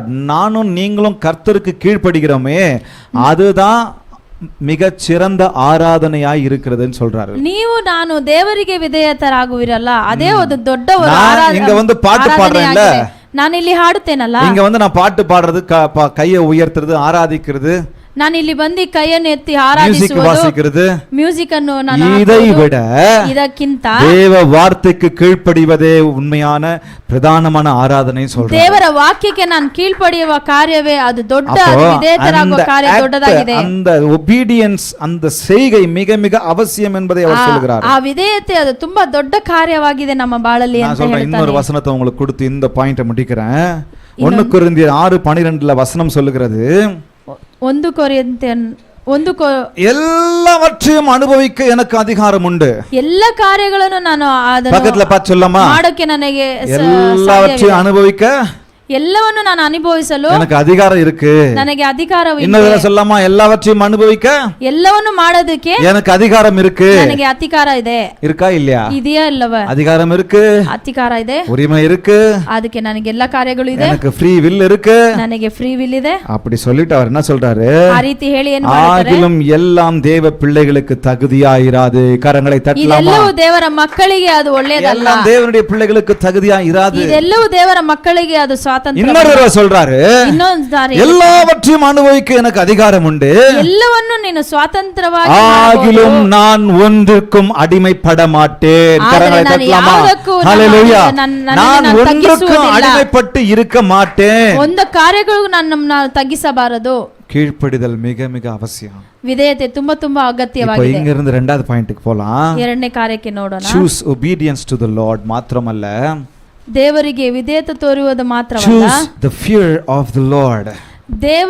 ದೇವರಿಗೋಸ್ಕರ கர்த்தருக்கு பயப்படுகிற பயம். இந்த இடத்துல ஒரு வார்த்தை யூஸ் பண்ணல, கர்த்தர் பயத்தை தேர்ந்தெடுங்கள். உண்மைதான், ದೇವರ ಭಯವನ್ನು ಆಯ್ಕೆ ಮಾಡಿ. இன்னும் ஆழமா சொல்லணும்னு சொன்னா, ಇನ್ನೂ ಆಳವಾಗಿ கர்த்தருக்கு பயப்படுகிற பயம், ದೇವರ ಮೇಲೆ ಪಡುವ ಭಯ, அதை தேர்ந்தெடுக்கணும். ಅದನ್ನು ನೀವು ಆಯ್ಕೆ ಮಾಡಿ. உலகத்துல நம்ம எதுக்கெல்லாம் பயப்படுறோம்? ಈ ಲೋಕದಲ್ಲಿ ಯಾವುದಕ್ಕೆಲ್ಲ ನಾವು ಭಯಪಡುತ್ತೇವೆ? பல விஷயங்களுக்கு பயந்து பயந்து சாகுறோம். நம்ம ಅನೇಕ ಕಾರ್ಯಗಳಿಗೆ ನಾವು ಭಯಪಟ್ಟು உலகத்துக்கு பயப்படுறோம், மனுஷர்களுக்கு பயப்படுறோம், பிசாசுக்கு பயப்படுறோம், ಲೋಕಕ್ಕೆ ಭಯ ಬೀಳುತ್ತೇವೆ, ಮನುಷ್ಯರಿಗೆ ಭಯ ಬೀಳುತ್ತೇವೆ, ದೆವ್ವಗಳಿಗೆ ಭಯ ಬೀಳುತ್ತೇವೆ. 12 மணி ஆனா நைட் தனியா போறதுக்கு பயப்படுறோம். 12 ಗಂಟೆ ಆದರೆ ರಾತ್ರಿಯಲ್ಲಿ ಹೊರಗೆ ಹೋಗೋಕೆ ನಾವು ಭಯಪಡುತ್ತೇವೆ. பயப்படுறோம். ಕತ್ತಲೆಯನ್ನು ನೋಡಿದರೆ ಭಯಗೊಳ್ಳುತ್ತೇವೆ. ஒருத்தர் அப்படித்தான், ಒಬ್ಬರು ಆ ರೀತಿಯೇ 12 மணிக்கு நைட்டு கல்லறைக்கு போயிருக்கிறாரு. 12 ಗಂಟೆ ರಾತ್ರಿಯಲ್ಲಿ ಮಶಾಣಕ್ಕೆ ಹೋಗಿದ್ದಾರೆ. கல்லறைக்கு தைரியமா போறான்னு போயிருக்கிறாரு. ಅವರು ಧೈರ್ಯವಾಗಿ ಹೋಗುತ್ತೇನೆ அப்படி ಅಂತ தைரியமா ಹೋಗಿದ್ದಾರೆ. போனவர் கல்லறைக்கு போய் இப்படி ஒரு சட்டையை பிடிச்சு இப்படி யாரோ ಅವರು இழுத்துறாங்க. ಧೈರ್ಯದಿಂದ ಹೋಗಿ ಆ ಮಶಾಣದಲ್ಲಿ ನಿಂತಾಗ அப்படியே ಅವರ ஸ்டாச்சுவா இருக்கிறாரு. ஸ்டாச்சுவா ಶರ್ಟ್ ಅನ್ನು இருந்தாரு. ಯಾರು ಎಳೆದ ಹಾಗೆ ಇತ್ತು, ಅವರು ಹಂಗೆ ஏதோ ನಿಂತುಕೊಂಡರು. பிசாசு இழுத்துருச்சு. ಓ ಯಾವುದು ದೇವ ನನ್ನನ್ನು திரும்பி ಎಳೆದಿದೆ. பார்த்தா அடிச்சு போட்டுறோம் போல இருக்குது. ಹಿಂತಿರುಗಿ ನೋಡಿದರೆ ಅದು ನನ್ನನ್ನು 12 ಸಾಯಿಸುತ್ತದೆ. மணிலிருந்து காலையில 6 மணி வரைக்கும் அப்படியே நிக்கிறாரு. ರಾತ್ರಿ 12 ಗಂಟೆಯಿಂದ ಬೆಳಿಗ್ಗೆ ಮುಂಜಾನೆ அந்த 6 ವರೆಗೆ 6 ಗಂಟೆವರೆಗೂ ಹಾಗೆ காலையில ನಿಂತಿದ್ದರು. வந்தவர் வெளியில வந்தவர் போய்கிட்டு இருக்கிறவர், என்னடா அங்க நின்னுகிட்டு இருக்கிற, என்னடா பிரச்சனை, ಬೆಳಿಗ್ಗೆ ಒಬ್ಬರು ಬಂದವರು ಏನಪ್ಪ ಯಾಕೆ ಈಗ ನಿಂತಿದ್ದೀಯ ಅಂತ யாரும் இல்லையா ಕೇಳಿದರು. என் பின்னாடி, ಯಾರೋ ಇದ್ದಾರೆ ನಿನ್ನ யாருமே ಹಿಂದೆ? இல்லடா, ಯಾರು ಇಲ್ಲ. திரும்பி பாருன்னு திரும்பி ಇನ್ನು பார்த்தாப்ல ತಿರುಗಿ ನೋಡಿದಾಗ ஒண்ணு இல்ல, சட்டை ஒரு முள்ளுல மாட்டிக்கிட்டு நின்னு. ಏನಿಲ್ಲ, ಒಂದ್ ಮುಳ್ಳಲ್ಲಿ ಆತನ ಶರ್ಟ್ ಸಿಗಾಕಿಕೊಂಡಿತ್ತು. அந்த மாதிரி பயத்திலே இன்னைக்கு நிறைய பேர் வாழ்ந்துகிட்டு ಆ இருக்காங்க. ರೀತಿಯಾದ ಭಯವಲ್ಲಿ ಇವತ್ತು ಅನೇಕರು ಬಾಳುತ್ತಿದ್ದಾರೆ. மந்திர பயம், பில்லி சூனியம் பயம், குறி சொல்ற பயம் நிறைய இருக்குது இன்னைக்கு. ಇವಾಗ ಮಂತ್ರವಾದಿಗಳ ಭಯ, கிறிஸ்தவர்களே அதுக்கு பயந்துகிட்டு இருக்காங்க. ಕ್ರೈಸ್ತರೇ ಅದ ಕಾರ್ಯಗಳಿಗೆ ಭಯ ಪಡುವರಾಗಿದ್ದಾರೆ. இங்க கர்த்தருக்கு பயந்தீங்கன்னா, ದೇವರಿಗೆ ಭಯಪಟ್ಟರೆ, கர்த்தருக்கு பயந்து நடக்கிறேன்னு சொன்னா, ದೇವರಿಗೆ ಭಯಪಟ್ಟು ನಡೆದರೆ இந்த கன்றாவிக்கெல்லாம் பயப்பட வேண்டிய அவசியம் ಇಲ್ಲಿ இல்லை. ನೋಡಿದ ಕಾರ್ಯಗಳಿಗೆಲ್ಲ ನೀವು ಭಯಪಡುವುದಿಲ್ಲ. ஆண்டவர் சொல்லிட்டாரு, ದೇವರು ಹೇಳಿದರು, இஸ்ரவேலுக்கு விரோதமாய் மந்திரம் இல்ல, ಇಸ್ರಾಯೇಲಿಗೆ ವಿರೋಧವಾಗಿ ಯಾವ யாக்கோபுக்கு ಮಂತ್ರಗಳಿಲ್ಲ, விரோதமாய் குறி சொல்லுதல் இல்ல, பில்லி சூனியம் இல்ல, எதுவுமே இல்ல. ಯಾಕೋಬನಿಗೆ ವಿರೋಧವಾಗಿ ಯಾವ ಬಿಲ್ಲಿ ಶೂನ್ಯಗಳಿಲ್ಲ, எந்த பிளாக் மேஜிக் இல்ல, ஒயிட் மேஜிக்கும் இல்ல, ಯಾವ ಬ್ಲಾಕ್ ಮ್ಯಾಜಿಕ್ ಇಲ್ಲ, ವೈಟ್ ಮ್ಯಾಜಿಕ್ எதுவுமே ಇಲ್ಲ. என்னையும் உங்களையும் ஒண்ணும் செய்யாது. ಯಾವ ಕಾರ್ಯವು ನಿನ್ನನ್ನು ನಮ್ಮನ್ನು ಏನು ஒரு ಮಾಡುವುದಿಲ್ಲ. நாள் நடந்து போய்கிட்டே இருந்தேன். ಒಂದು ದಿನ ನಡೆದುಕೊಂಡು ಹೋಗುತ್ತಿದ್ದೆ. அந்த நடந்து போய் அந்த ஏதோ கரைச்சி ஊத்துவாங்கல்ல ரெட் கலர்ல, ஆழமா என்ன சொல்லுவாங்க, அது கரைச்சி ஊத்திக்கிட்டு இருந்தாங்க. அதுல அது நிறைய இதெல்லாம் இருந்தது. ಒಂದು நான் நடந்து ದಿವಸ போய்கிட்டே ನಡೆದುಕೊಂಡು ಹೋಗುತ್ತಿರುವಾಗ ಒಂದು ಅದೇನೋ ಮಾಡಿ ಹಾಕಿರ್ತಾರೆ. நடந்து போய்கிட்டே இருந்தேன். ನಡೆದು ಹೋಗುತ್ತಿದ್ದೆ. ஒருத்தன் அங்கிள் தாண்டிடாதீங்க, ஒரு சின்ன பையன் ಒಂದು ಚಿಕ್ಕ ಹುಡುಗ ಅಂಕಲ್ ಅಂಕಲ್ ಅದನ್ನು ದಾಟಬೇಡಿ. இன்னொருத்தர் சொல்றான், ಇನ್ನೊಬ್ಬ ಹೇಳಿದ, அவங்களுக்கெல்லாம் ஒண்ணும் ஆகாது விடுறா. ಇನ್ನೊಬ್ಬ ಹೇಳಿದ, ಅವ್ರಿಗೆಲ್ಲ ಏನು ಆಗಲ್ಲ ಬಿಡು. அவங்களுக்கு தெரியுது, ಅವರಿಗೆ ಗೊತ್ತು. சாதாரண முளக்காய் என்ன செய்ய போகுது, என்ன ಸಾಧಾರಣವಾದ ಮೆಣಸಿನಕಾಯಿ ಏನ್ ಮಾಡುತ್ತದೆ, அந்த எலுமிச்சை பழம் என்ன செய்ய போகுது, ನಿಂಬೆ ಹಣ್ಣು ಏನು ಮಾಡುತ್ತದೆ. என்னங்க பயமா இருக்கா? ಏನ್ರಿ ಭಯವಾಗಿದೆಯಾ? பயமா இருக்கா? ಭಯವಾಗಿದೆಯಾ? அதை தாண்டிட்டோம்னா கால் வலி, இன்னைக்கெல்லாம் கால் வலி, அது மாதிரி நடக்கும். ಅದನ್ನು ದಾಟಿದರೆ ನಮಗೆ ನೈಟ್ ಎಲ್ಲ ಕಾಲ್ವನ್ನು, தாண்டிட்டேன், ಅಯ್ಯೋ ಅದನ್ನು ನಾನು ದಾಟಿದೆ, அதுதான் நடக்காத கால் ஒரு ಅದರಿಂದನೇ மாதிரி ನನಗೆ குடஞ்சிட்டே இருக்கு. ನನ್ನ ಕಾಲು ನೋವು ಆಗುತ್ತಿದೆ. இஸ்ரவேலுக்கு விரோதமா மந்திரம் இல்ல, ಇಸ್ರಾಯೇಲಿಗೆ ವಿರೋಧವಾಗಿ ಯಾವ ಮಂತ್ರಗಳಿಲ್ಲ. கர்த்தருக்கு பயப்படுகிற பயம் இந்த உலகத்தில் இருக்கிற எல்லா பயத்துக்கும் என்னை நீங்களாக்கி ரட்சிக்கும். ದೇವರ ಮೇಲೆ ಇಟ್ಟಿರುವ ಭಯವು ಎಲ್ಲ ಈ ಲೋಕದಲ್ಲಿ ಎಲ್ಲಾ ಕಾರ್ಯಗಳನ್ನು ಅದು ನಮ್ಮನ್ನು ಬೇರ್ಪಡಿಸಿ ನಡೆಸುವುದು. எது முக்கியம், எதுங்க முக்கியம்? நீங்க அப்ப ஆண்டவர் அவ்வளவு குறைச்சலா எடை போட்டீங்களா? ಯಾವುದು ಈ ಲೋಕದಲ್ಲಿ ನಿಮಗೆ ಮುಖ್ಯವಾಗಿದೆ, அப்ப ಆ அவ்வளவு ರೀತಿ ನೀವು சீப்பா என் ದೇವರನ್ನು கடவுளை இறக்கி ಮಾಡಿದ್ದೀರಾ? வைக்கிறோமா? ಅಷ್ಟು ನೀವು ಅಷ್ಟು ರೀತಿ அந்த எலுமிச்சை பழ செடியை உண்டாக்குனவர் அவர்தான். ஆதாம் பாருங்க, ஆதாம் அந்த தோட்டத்துல இருந்திருக்கும். ಆ ತೋಟದಲ್ಲಿ ಆ ಗಿಡವನ್ನು ಉಂಟು ಮಾಡಿದನು ದೇವರೇ. அந்த அந்த பச்சை மிளகா, அந்த காஞ்ச மிளகா செடி எல்லாம் அங்கதானே இருந்திருக்கும். ಆ ಹಸಿ ಮೆಣಸಿನಕಾಯಿ ಒಣಗಿದ ಮೆಣಸಿನಕಾಯಿ ಎಲ್ಲ ಮಾಡಿದ ದೇವರಲ್ಲ. அதை தூக்கிட்டு வந்து யாரோ போட்டு விட்டா நடக்கும். ಅದನ್ನು ಯಾರೋ ಏನೋ ಹೇಳಿ ಮಾಡಿದರೆ ನಡೆಯುತ್ತದಾ? என்ன எங்க இருக்கு, எதுக்கெல்லாம் பயந்துகிட்டு இருக்கோம்? ಯಾವುದಕ್ಕೆಲ್ಲ ನೀವು ಭಯ ಪಡುತ್ತಿದ್ದೀರಾ? எதுக்கெல்லாம் பயந்துகிட்டு இருக்கிறோம்? ಯಾವುದಕ್ಕೆಲ್ಲ ನೀವು ಭಯ ಪಡುತ್ತೀರಾ? கர்த்தருக்கு பயப்படும்போது ದೇವರಿಗೆ ಭಯಪಡುವಾಗ எல்லா பயத்தை விட்டு நீங்கி இருப்போம். ಎಲ್ಲ ಭಯವನ್ನು ನೀವು ಅದನ್ನು ಅಗಲಿಸಬಹುದು. பயப்பட மாட்டோம், எதிர்காலத்தை குறித்து பயப்பட மாட்டோம், வியாதிக்கு பயப்பட மாட்டோம், எல்லாத்துக்கும் பயப்பட மாட்டோம். நம்ம ನಿಮ್ಮ ಬಾಳಲ್ಲಿ ನಡೆಯುವ ಕಾರ್ಯಗಳಿಗೆ ಭಯಪಡುವುದಿಲ್ಲ, ನೀವು ಸೈತಾನನಿಗೆ ಭಯಪಡುವುದಿಲ್ಲ, ನಿಮ್ಮ ಬಾಳನ್ನು பயப்படாம இருந்தோம்னு சொன்னா அது பெரிய பாதிப்பு. ಒಂದು ವೇಳೆ ನೀವು ದೇವರಿಗೆ ಭಯಪಡದೇ ಇರುವವರಾಗಿದ್ದರೆ ಈ ಕಾರ್ಯಗಳಿಗೆ ಭಯಪಡಬಹುದು. 2:19 வசனம் சொல்லுகிறது, எரேமியனோ 2:19 நீ உன் தேவனாகிய கர்த்தரை விலகுறதும், ನೀನು ನಿನ್ನ ದೇವರನ್ನು ನೀನು ಬಿಟ್ಟು ಅಗಲುವುದು, என்னை பற்றும் பயம் உன்னிடத்தில் இல்லாமல் இருக்கிறதும், ನನ್ನ ಮೇಲೆ ನಿನಗೆ ಭಯವಿಲ್ಲದೆ ಇದ್ದಾಗ, எத்தனை பொல்லாப்பும் கசப்புமான காரியம் என்று உணர்ந்து கொள் அப்படின்னு சொல்றார். ಎಲ್ಲ ದೊಡ್ಡ ಕಾರ್ಯಗಳು ನಿನಗೆ ಬರುವುದು ಎಂದು கர்த்தருடைய பயம் இல்லாத ஒரு வாழ்க்கை நான் வாழ்ந்தேன் என்றால் எவ்வளவு பொல்லாப்பானது பயங்கரமானது என்று யோசிச்சு பாருங்க. ದೇವರಿಗೆ ನಾನು ಒಂದು ವೇಳೆ ನಾನು ಭಯಪಡದೇ ಇರುವಾಗ ಅದು ನನ್ನ ಬಾಳಲ್ಲಿ ಎಷ್ಟು ಕಷ್ಟವನ್ನು கர்த்தருக்கு பயப்படுகிற பயம்னா என்ன?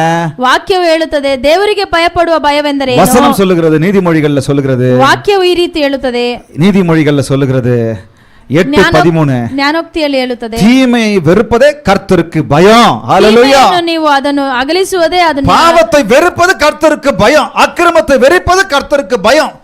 பயப்படுகிற பயம். ನೀವು ದೇವರಿಗೋಸ್ಕರ ಭಯ ಪಡುವಾಗ ಎಲ್ಲಾ ಕಾರ್ಯಗಳನ್ನು ನೀವು ಅದನ್ನು நான் ಬೇರೆ எதையாவது செய்ய ಕಾರ್ಯಗಳಾಗಿ போறேன், ಮಾಡಬಹುದು. நான் எதையாவது செய்ய போறேன், ಏನಾದ್ರೂ ಮಾಡುತ್ತೀರಾ, ஏதோ பாவத்தை செய்ய போறேன், ಯಾವ್ದೋ ಪಾಪವನ್ನು ஏதோ ಮಾಡುತ್ತೀರಾ, தவறான வழியில போக போறேன், ಯಾವ್ದೋ ತಪ್ಪಾದ ದಾರಿಯಲ್ಲಿ ಹೋಗುತ್ತೇನೆ, கர்த்தர் இதை செய்யக்கூடாதுன்னு சொல்லியிருக்கிறாரு. ದೇವರು ಇದನ್ನು ಮಾಡಬಾರದು ಅಂತ ಹೇಳಿದ್ದಾನೆ. அப்படியே யூ-டர்ன் போட்டு வரான்னு சொல்லுங்க. ಹಾಗೆ ಯೂಟರ್ನ್ ಹಾಕಿ ಬರಬೇಕು. அதுதான் கர்த்தருக்கு பயப்படுகிறது. ಅದೇ ದೇವರಿಗೆ ಭಯ ಪಡುವ அப்ப ಭಯ. நமக்கு கர்த்தர் அடிச்சிருவாரோ கொன்னுடுவாரோ என்ற பயம் இல்ல. ಆ ದೇವರು ನನ್ನನ್ನು ಸಾಯಿಸಿ ಬಿಡುತ್ತಾರೆ, ಕೊಂದು ಬಿಡುತ್ತಾರೆ ಅಂತ ಭಯವಲ್ಲ. வார்த்தை முக்கியம். ದೇವರ ಮಾತು ಮುಖ್ಯ.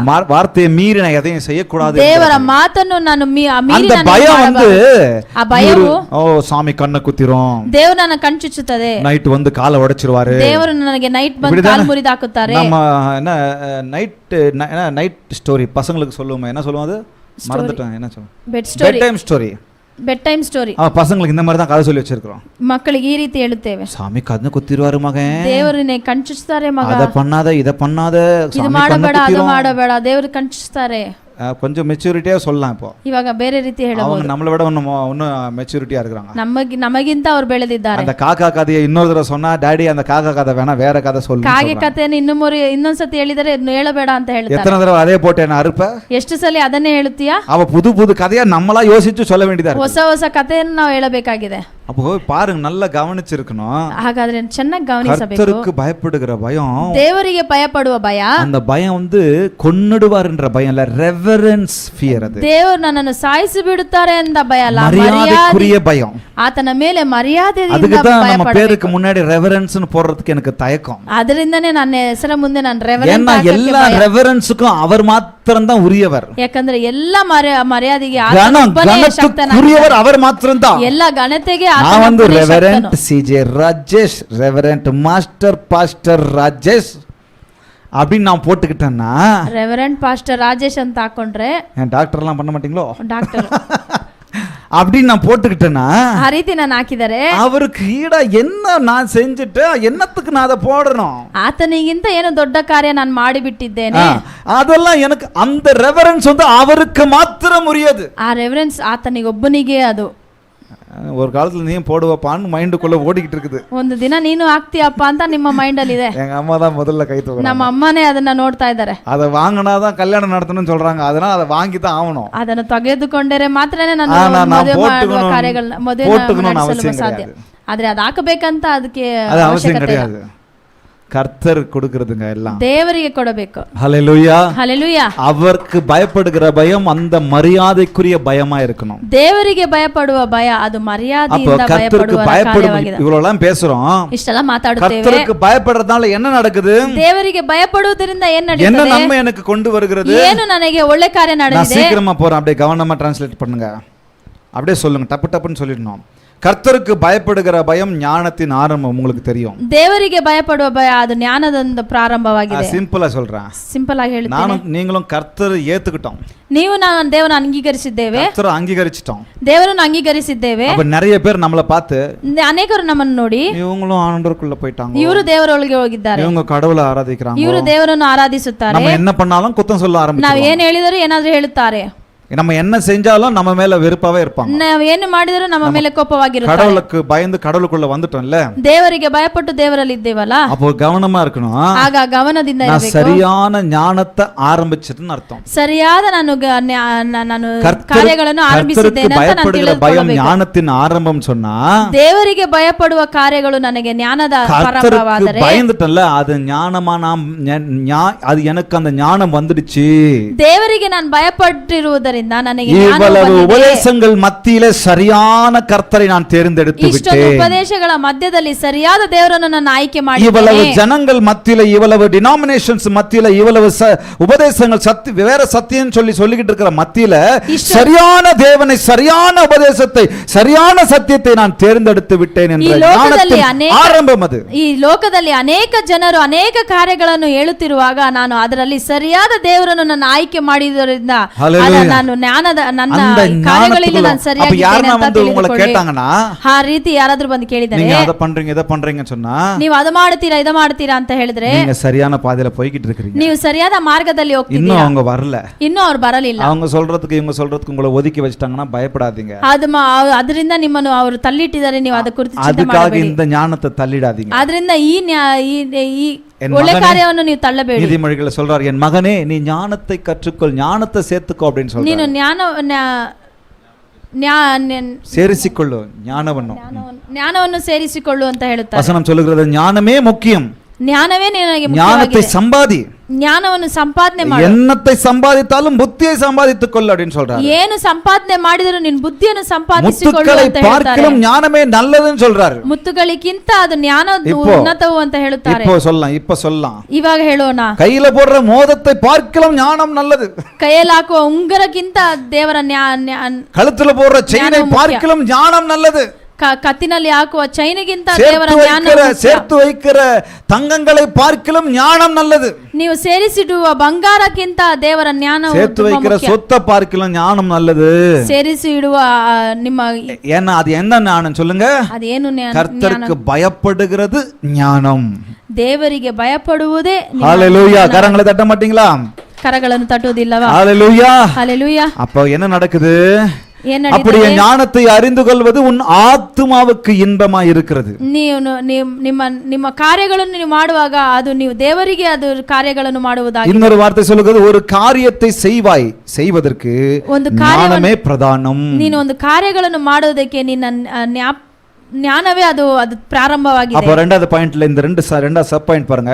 கர்த்தருக்கு பயப்படுதல் ஞானத்தின் ஆரம்பம் மாத்திரமல்ல, கர்த்தருக்கு பயந்தவர்களை கர்த்தர் எல்லா காரியங்களிலிருந்து விடுவித்து காத்துக் கொள்ளுகிறார். ದೇವರಿಗೆ ಭಯಪಡುವ ಕಾರ್ಯಗಳಲ್ಲಿ ನಾವು ಇರುವಾಗ ದೇವರು ಎಲ್ಲ ಕಾರ್ಯಗಳನ್ನು ತಪ್ಪಿಸುವಾತನಾಗಿದ್ದಾನೆ. தேவ தூதனை நமக்காக தமக்கு பயந்தவர்களுக்கு வசனம் சொல்லுகிறது, ದೇವ ದೂತರನ್ನು ದೇವರಿಗೆ ಭಯಪಡುವವರಿಗೆ ಇಡುತ್ತಾನೆ. கர்த்தருடைய தூதன் அவர்களுக்கு பாளையம் இறங்கி சூழ பாளையம் இறங்கி அவருக்கு பயந்தவர்களுக்கு பாளையம் இறங்கி அவர்களை விடுவிக்கிறார் என்று வேதம் சொல்லுகிறது. ದೇವರಿಗೆ ಯಾರೆಲ್ಲ ಭಯಪಡುತ್ತಾರೋ ಆತನ ದೂತರನ್ನು ಆತನ ಇಟ್ಟು ಕಾಯುವಾತನಾಗಿದ್ದಾನೆ. மூன்றாவது, கர்த்தருக்கு பயப்படுதல் ஆசீர்வாதத்தை கொண்டு வருகிறது. ದೇವರಿಗೆ ಭಯಪಡುವವರು ದೇವರಿಗೆ ಆಶೀರ್ವಾದವನ್ನು ಕೊಂಡು ಬರಲಿದೆ. கர்த்தருக்கு பயப்படுகிற ஜனங்களை தேவன் ஆசீர்வதிக்கிறார் என்பது உண்மை. ದೇವರಿಗೆ ಭಯಪಡುವವರನ್ನು ದೇವರು ಆಶೀರ್ವದಿಸುತ್ತಾನೆ. வசனம் சொல்லுகிறது 115வது சங்கீதம் 13ல, கர்த்தருக்கு பயப்படுகிற பெரியோரையும் சிறியோரையும் ஆசீர்வதிக்கிறார். ದೇವರಿಗೆ ಭಯಪಡುವವರು ಚಿಕ್ಕವರಾಗಿದ್ದರು ದೊಡ್ಡವರಾಗಿದ್ದರು ಅವರನ್ನು ಆಶೀರ್ವದಿಸುತ್ತಾನೆ. இன்னொரு வசனம் சொல்லுகிறது, கர்த்தருக்கு பயந்து அவர் வழிகளில் நடக்கிறவன் எவனோ அவன் பாக்கியவான். இதோ கர்த்தருக்கு பயப்படுகிற மனுஷன் இவ்விதமாய் ஆசீர்வதிக்கப்படுவான். ದೇವರಿಗೆ ಯಾರೆಲ್ಲ ಭಯಪಟ್ಟು ನಡೆಯುತ್ತಾರೋ ಅವರಿಗೆಲ್ಲವನ್ನು ದೇವರು ಆಶೀರ್ವದಿಸಿ ಈ ರೀತಿ ನಡೆಸುವಾತನಾಗಿದ್ದಾನೆ. ஒன்னு நீங்க போய் வாசிச்சு பாருங்க. ಕೀರ್ತನೆಗಳು ಒಂದನ್ನು ನೀವು ಹೋಗಿ ಓದಿ. அவன் நீர்க்காலிகளின் ஓரமாய் நடப்பட்டு தன் காலத்தில் தன் கனிகளை தருவான். அவன் நீர்க்கால்களின் ஓரமாய் நடப்பட்டு, நீர்க்கால்களின்னா என்ன சொல்றது, ஆற்றோரத்துல நதிய ತೀರದಲ್ಲಿ ನಡೆಯುವವರಿಗೆ தன் காலத்தில் ஏற்ற கனிகளை தருவான். தனಗೆ ಸಿಗುವ ಕಾಲಗಳಲ್ಲಿ ಅವರು ಕೊಡುವ அப்படியெல்லாம் கடவுளுக்கு பயப்படுறவங்க ஆண்டவர் ஆசீர்வதிக்கிறார். கொடுவாதனாகிದ್ದಾನೆ. ஹalleluya. ஹalleluya. அடுத்தது, கர்த்தருக்கு பயப்படுதல் பரிசுத்த வாழ்க்கையை காத்துக்கொள்ளும்.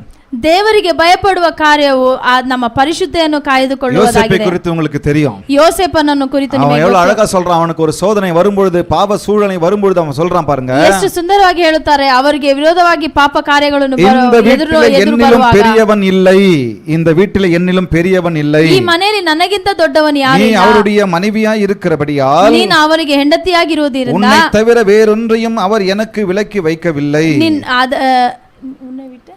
வேற ஒன்னையும் விலக்கி வைக்கல, ನಿನ್ನನ್ನು ಬಿಟ್ಟು ಬೇರೆ ಯಾರನ್ನು ಅಗಲಿಸಿಲ್ಲ. ಹೀಗಿರಲಿ நான் இத்தனை பெரிய பொல்லாங்குக்கு உடன்பட்டு ಇಷ್ಟು ದೊಡ್ಡ ಕಾರ್ಯಗಳಿಗೆ தேவனுக்கு விரோதமாய் பாவம் செய்வது எப்படி என்றான். ದೇವರಿಗೆ ವಿರೋಧವಾಗಿ ಪಾಪ ಮಾಡುವುದು ಯಾವ ಒಳ್ಳೆಯದು ಅಂತ ಕೇಳುತ್ತಾರೆ. போத்திபர் மனைவி அவனை தப்பான பார்வையில பார்க்கும்போது அந்த இடத்தை விட்டு விலகி ஓடுவான். போத்திபನ ಹೆಂಡತಿ ಪಾಪ ಮಾಡುವಕ್ಕೆ ಬರುವಾಗ ಯೋಸೇಫನು ಅದನ್ನು ನೋಡಿ ಓಡುವನಾಗಿದ್ದಾನೆ. கர்த்தருக்கு பயப்படுகிற பயம். ಯಾದರಿಂದ ದೇವರಿಗೆ ಭಯಪಟ್ಟಿರುವುದರಿಂದ அடுத்தது, கர்த்தருக்கு பயப்படுதல் ஆரோக்கியத்தை கொண்டு வரும். ದೇವರಿಗೆ ಭಯಪಡುವ ಕಾರ್ಯವು ನಮಗೆ ಆರೋಗ್ಯವನ್ನು ಕೊಂಡು ಬರಲಿದೆ. வசனம் சொல்லுகிறது மல்கியாவுல ವಾಕ್ಯವು ಹೇಳುತ್ತದೆ 4:2 ஆனாலும் என் நாமத்துக்கு பயந்திருக்கிற உங்கள் மேல் நீதியின் சூரியன் உதிக்கும். ನೀವು ನನ್ನ ಮೇಲೆ ಭಯಪಟ್ಟಿರುವ ಕಾರಣದಿಂದ ನಿಮ್ಮ ಮೇಲೆ ಆ ನೀತಿಯ ಸೂರ್ಯವು ಉದಿಸುತ್ತದೆ. அதன் செட்டைகளின் கீழ் ஆரோக்கியம் இருக்கும். ಅದರ ಕೆಳಗೆ ನಿಮಗೆ ಆರೋಗ್ಯವು ಇರುತ್ತದೆ. இங்க தான் இருக்கீங்களா? ಇಲ್ಲೇ ಇದ್ದೀರಾ? வசனம் எனக்கு நிறைய கொடுக்கிறேன். ವಾಕ್ಯ ಅನೇಕವನ್ನು சில டைம்ல வசனம் கொடுக்கலனா நிறைய வசனமே கொடுக்கிறதுல அப்படின்வாங்க. ಅನೇಕರು ಕೆಲವು ಸಮಯಗಳಲ್ಲಿ ಇರ್ತಾರೆ ವಾಕ್ಯವೇ ಕೊಡುವುದಿಲ್ಲ. நிறைய வசனம் கொடுத்தா அவ்வளவு வசனமா கொடுக்கிறது அப்படி சொல்லுவாங்க. ವಾಕ್ಯಗಳನ್ನು ಕೊಟ್ಟಿದ್ದಾರೆ, ಅಯ್ಯೋ ಇಷ್ಟೊಂದು ವಾಕ್ಯವಾ ಅಂತ ಹೇಳ್ತಾರೆ. அது பிரசங்கியார்களுக்கு இருக்கிற ஒரு பெரிய சவால். நாள். ಅದು கர்த்தருக்கு பயப்படுதலே ದೇವರಿಗೆ ಭಯಪಡುವ ಕಾರ್ಯವೇ ஜீவனை கொண்டு வரும் சொல்லி ಜೀವವನ್ನು ಕೊಂಡು ಬರಲಿದೆ. பாருங்க வசனம் சொல்லுகிறது, ವಾಕ್ಯವು கர்த்தருக்கு பயப்படுதல் ஜீவ ஊற்று. ದೇವರಿಗೆ ಭಯಪಡುವ ಕಾರ್ಯವೇ ಅದು ஜீவ ஊற்று, ஜீவ புக்கே, ಜೀವ ಬೊಗ್ಗೆಯಾಗಿದೆ. ಬೊಗ್ಗೆ. அதனால் மரண கண்ணிகளுக்கு தப்பலாம். ಅದರಿಂದ ನಾವು ಮರಣಕ್ಕೆ ತಪ್ಪಿ ಹೋಗಬಹುದು. இன்னொரு வசனம் சொல்லுகிறது, கர்த்தருக்கு பயப்படுதல் ஜீவனுக்கு ஏதுவானது. ದೇವರಿಗೆ ನಾವು ಭಯಪಡುವಾಗ ಅದು ನಮಗೆ ಜೀವವನ್ನು ನೀಡುವುದಾಗಿದೆ. ಅವனை ಅನುಗಾದು. ಕರங்களை ತಟ್ಟಿ ಆண்டವருக்கு நன்றி செலுத்தலாம். ಕಾರ್ಯ ಶೋಧನೆಯು ಅವರಿಗೆ ಬರುವುದಿಲ್ಲ. கர்த்தருக்கு பயப்படுறது ரொம்ப அவசியம். ದೇವರಿಗೆ ಭಯಪಡುವುದು ತುಂಬಾ ಅಗತ್ಯವಾಗಿದೆ. ಇಲ್ಲಿ ಹೇಳಿ ಮುಗಿಸುತ್ತೇನೆ. இந்த ಪಾಯಿಂಟ್ ಮುಗಿக்கிறேன். ಈ ಪಾಯಿಂಟ್ ಅನ್ನು ಮುಗಿಸುತ್ತೇನೆ. கர்த்தருக்கு எப்படி ஒருத்தன் பயப்படுவான் தெரியுங்களா? ದೇವರಿಗೆ ಯಾವ ರೀತಿ ಒಬ್ಬನು ಭಯಪಡುತ್ತಾನೆ ಗೊತ್ತಾ? ಮೊದಲ ಪಾಯಿಂಟ್ நம்ம என்ன பார்த்தோம்? ಮೊದಲನೇದು ಏನು ನೋಡಿದ್ದೇವೆ? கர்த்தருக்கு கீழ்ப்படிகிறவன் தான் ದೇವರಿಗೆ ವಿಧೇಯತಾಗುವುದು. கர்த்தருக்கு பயப்படுவான். ಅದೇ ದೇವರಿಗೆ ಭಯಪಡುವ ಕಾರ್ಯ. கர்த்தருக்கு யாரெல்லாம் கீழ்ப்படிகிறோமோ, ದೇವರಿಗೆ ಯಾರೆಲ್ಲ ವಿಧೇಯತರಾಗುವರೋ அவங்க எல்லாம் கர்த்தருக்கு பயப்படுகிற பயத்தோடு தான் வாழறாங்க. ಅವರೆಲ್ಲರೂ ದೇವರಿಗೆ ಭಯಪಡುವ ಕಾರ್ಯದಲ್ಲಿ அந்த பயம் நல்லது. ಆ ಭಯ ಒಳ್ಳೆಯದು. உலகத்தின் பயம் அல்ல, ಆ ಲೋಕದ ಭಯವಲ್ಲ, பிசாசுக்கு பயப்படுகிற பயம் அல்ல, ಸೈತಾನನ ಭಯವಲ್ಲ, ಮಂದಿರத்திற்கு பயப்படுகிற பயம் அல்ல, ಮಂತ್ರಗಳಿಗೆ ಭಯವಲ್ಲ, வியாதிகளுக்கு பயப்படுகிற பயம் அல்ல, ಅನಾರೋಗ್ಯಕ್ಕೆ ಭಯವಲ್ಲ. கர்த்தருக்கு பயப்படும்போது, ದೇವರಿಗೆ ಭಯಪಡುವಾಗ இந்த பயம் நல்லது, ಆ ಭಯ ಒಳ್ಳೆಯದು. ஜீவனுக்கு நேராக என்னை உங்களை நடத்தும். ಅದು ನಮಗೆ ಜೀವಕ್ಕೆ ಕೊಂಡೋಗುತ್ತದೆ. நீங்க போய் கூகுள்ல அல்லது சர்ச்ல பைபிள் ஆப் சர்ச்ல பயம்னு போட்டு பாருங்க. ನೀವು ಗೂಗಲ್ ಸರ್ಚ್ ಆಪ್ ನೋಡಿ ಭಯ ಅಂತ ಹಾಕಿ ನೋಡಿ ಎಷ್ಟೊಂದು ಭಯ ಇದೆ ಅಂತ. பயப்படுகிறதுக்கான காரியம், ஆசீர்வாதம், நன்மை எல்லாமே வரும். ಅದೆಲ್ಲ ತುಂಬಾ ಅನೇಕ ಪಟ್ಟಿಗಳು ನಿಮಗೆ ಬರುತ್ತದೆ. சொல்லமா, choose ಆಯ್ಕೆ, obedience to the Lord. ನೀವು ಆ ದೇವರ ಮೇಲೆ ವಿಧೇಯತೆಯನ್ನು ಆಯ್ಕೆ ಮಾಡಿ. choose fear of the Lord.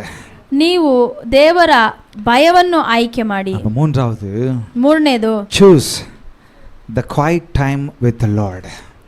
ದೇವರೊಟ್ಟಿಗೆ ಶಾಂತವಾದ ಸಮಯವನ್ನು ಆಯ್ಕೆ ಮಾಡಿ. ದೇವರೊಟ್ಟಿಗೆ ಒಂಟಿಯಾದ ಶಾಂತವಾದ ಸಮಾಧಾನವಾದ ಒಂದು ಸಂಬಂಧ ரொம்ப முக்கியம். ದೇವರೊಟ್ಟಿಗೆ ಶಾಂತವಾದ ಸಮಯ ನಿಮಗೆ ಅವಶ್ಯಕತೆಯಾಗಿದೆ. ದೇವನೋடு நேரம் செலவிடுவது ரொம்ப ரொம்ப அவசியம். ಒಬ್ಬಂಟಿಯಾಗಿ ದೇವರೊಟ್ಟಿಗೆ ಇರುವುದು ತುಂಬಾ ಮುಖ್ಯ. ನಾನು ಎನ್ ಕರ್ತರ್ ಮಾತ್ರಂದ, ನಾನು ನನ್ನ ದೇವರು ಅಷ್ಟೇ, ನಾನು என் கர்த்தர் மாத்திரம், ನಾನು ನನ್ನ ದೇವರು. நான் உங்களுக்கு அதை விவரிக்கிறேன். ಅದನ್ನು ನಾನು ವಿವರಿಸುತ್ತೇನೆ. அதை செய்யாததனால தான் ஆதாம் ஏவாள் எந்த அளவுக்கு மோசமா, ಅದನ್ನು ಮಾಡದೇ ಇರುವುದರಿಂದನೇ ಆದಾಮ ಮತ್ತು ಅವಳು ಅನೇಕ ಕಾರ್ಯಗಳಿಗೆ நம்ம இந்த உலகத்துல நிறைய காரியங்களுக்கு நேரத்தை ஒதுக்குகிறோம். ಈ ಲೋಕದಲ್ಲಿ ನಾವು ಅನೇಕ ಕಾರ್ಯಗಳಿಗೆ ನಾವು ಸಮಯ ಕೊಡ್ತೇವೆ, ದೇವರಿಗೆ நேரத்தை ஒதுக்குவதே கிடையாது. ಆದರೆ ದೇವರಿಗೆ ಸಮಯ ಕೊಡುವುದಿಲ್ಲ. so the quiet time, choose the quiet time with the Lord ಎಂದು சொன்னால், ದೇವರಿಗೆ ಶಾಂತವಾದ ಸಮಯವನ್ನು ಆಯ್ಕೆ ಮಾಡಿ ಎಂದರೆ ಕರ್ತரோடு இருக்கிற உறவை தேர்ந்தெடுங்கள் என்று சொல்லலாம். ದೇವರೊಟ್ಟಿಗೆ ಇರುವ ಸಂಬಂಧವನ್ನು ನೀವು ಆಯ್ಕೆ ಮಾಡಿ ಅಂತ இன்னொரு வார்த்தையில சொல்வது எப்படின்னா, ಇನ್ನೊಂದು ವಾಕ್ಯ ಹೇಗೆ ಹೇಳುತ್ತದೆ? கர்த்தரிடம் பேசுவதை நிறுத்த வேண்டாம். ದೇವರೊಟ್ಟಿಗೆ ಮಾತನಾಡುವುದನ್ನು ನಿಲ್ಲಿಸಬೇಡಿ. சூழ்நிலையிலும், ಯಾವ ಸನ್ನಿವೇಶದಲ್ಲೂ, இன்னொரு வார்த்தையில சொல்லணும்னு சொன்னா, ಇನ್ನೊಂದು ವಾಕ್ಯದಲ್ಲಿ கர்த்தருடைய சமூகத்திற்கு செல்வதை தவிர்க்க வேண்டாம். ದೇವರ ಸಮ್ಮುಖಕ್ಕೆ ಹೋಗುವುದನ್ನು ನಿಲ್ಲಿಸಬೇಡಿ. இன்னொரு வார்த்தையில சொல்லணும்னு சொன்னா, ಇನ್ನೊಂದು ಮಾತಲ್ಲಿ கர்த்தருடைய பிரசன்னத்திற்கு போவதை தவிர்க்க கூடாது எப்பவுமே. நம்ம ದೇವರ ಪ್ರಸನ್ನತೆಗೆ ಹೋಗಲು ಯಾವ ತಡೆಯನ್ನು ನಾವು ಮಾಡಬಾರದು. இன்னொரு வார்த்தையில சொல்லணும்னு சொன்னா, ಇನ್ನೊಂದು ಮಾತಲ್ಲಿ கர்த்தரை ಹೇಳಬೇಕಾದರೆ தேடுவதை விட்டு விட வேண்டாம். ದೇವರನ್ನು ಹುಡುಕುವುದನ್ನು ಬಿಡಬಾರದು. இன்னொரு வார்த்தையில சொல்லணும்னு சொன்னா, ಇನ್ನೊಂದು ಮಾತಲ್ಲಿ அவருக்கு ಹೇಳಬೇಕಾದರೆ கொடுக்க வேண்டிய நேரத்தை கொடுக்காமல் விடக்கூடாது. ಆತನಿಗೆ ಕೊಡಬೇಕಾದ ಸಮಯವನ್ನು ಕೊಡದೆ ಇರಬೇಡಿ. இவங்க பாருங்க, தப்பு செஞ்ச உடனே, ಇವರು ನೋಡಿ ತಪ್ಪು ಮಾಡಿದ ತಕ್ಷಣ, கீழ்ப்படியாம போன உடனே ವಿಧೇಯತರಾಗದೇ ಇರುವ ಕಾರಣ கர்த்தர் சந்நிதிக்கு விட்டு விலகி ஓடிட்டாங்க. ದೇವರ ಸನ್ನಿಧಿಗೆ ಬಿಟ್ಟು ಓಡಿದರು. கர்த்தர் எவ்வளவு நல்ல கர்த்தர். ಆದ್ರೆ ನನ್ನ ದೇವರು ಎಷ್ಟು ಒಳ್ಳೆ ದೇವರು. அவங்க நேரம் கொடுக்கலனாலும் ನಾನು ಆತನಿಗೆ ಸಮಯ ಕೊಡದೇ ಇರುವಾಗಲೂ கர்த்தர் தேடி வந்துட்டார். ದೇವರು ಹುಡುಕಿ ಬಂದರು. ஹalleluya, ஹalleluya. கர்த்தர் தேடி வந்துட்டார். ದೇವರು ಹುಡುಕಿ ಬಂದರು. தேவன் இன்னொரு சான்ஸ் கொடுக்கிறார். ದೇವರು ಇನ್ನೊಂದು ಚಾನ್ಸ್ ಅನ್ನು ಕೊಡುತ್ತಾರೆ. ஆதியாகமம் வாசிக்கிறோம், ಆದಿಕಾಂಡ 9ல இருந்து வசனம் வாசிக்கிறோம். 9ನೇ, அப்பொழுது கர்த்தர், ಆಗ ದೇವರು, அவங்க ஓடி போயிட்டாங்க. கர்த்தர் சத்தத்தை கேட்ட உடனே, ದೇವರ ಶಬ್ದ ಕೇಳಿದ ತಕ್ಷಣ அவர் வந்து அந்த ஆதாமோடையும் ஏவாளோடையும் இருப்பதற்காக டெய்லியும் அந்த தோட்டத்தில் வந்து சஞ்சரிப்பாரு. ದೇವರು ಆದಾಮ್ ಮತ್ತು ಅವಳೊಟ್ಟಿಗೆ ದೇವರು ಡೈಲಿ ಇರಬೇಕಂತ ಸಂಚರಿಸುವ ಸಮಯ ಇತ್ತು. அந்த உறவை அவர் விரும்புகிறார். ಆ ಸಂಬಂಧವನ್ನು ಆತನು ಬಯಸುತ್ತಾನೆ. உங்களோடும் என்னோடும் தேவன் உறவாய் இருப்பதை அந்த பரிசுத்த உறவை விரும்புகிறார், பேசுவதை விரும்புகிறார். ದೇವರು ನಿಮ್ಮೊಟ್ಟಿಗೆ ನಮ್ಮೊಟ್ಟಿಗೆ ಇರುವ ಆ ಸಂಬಂಧವನ್ನು ಬಯಸುತ್ತಾನೆ. அப்படிதான் அவர் வராரு. ಆ ರೀತಿಯ அந்த ಬರುತ್ತಾನೆ. சத்தத்தை கேட்ட உடனே ಆ ಶಬ್ದ ಕೇಳಿದ ஆதாமும் ತಕ್ಷಣ ஏவாளும் ஓடி போய் ஒளிந்து கொள்றாங்க விருட்சத்தின் கீழாக, மரத்துக்கு முன்னாடி கீழே. ಆದಾಮ ಮತ್ತು ಅವಳು ಇಬ್ಬರು ಹೋಗಿ ಬಚ್ಚಿಟ್ಟುಕೊಳ್ಳುತ್ತಾರೆ.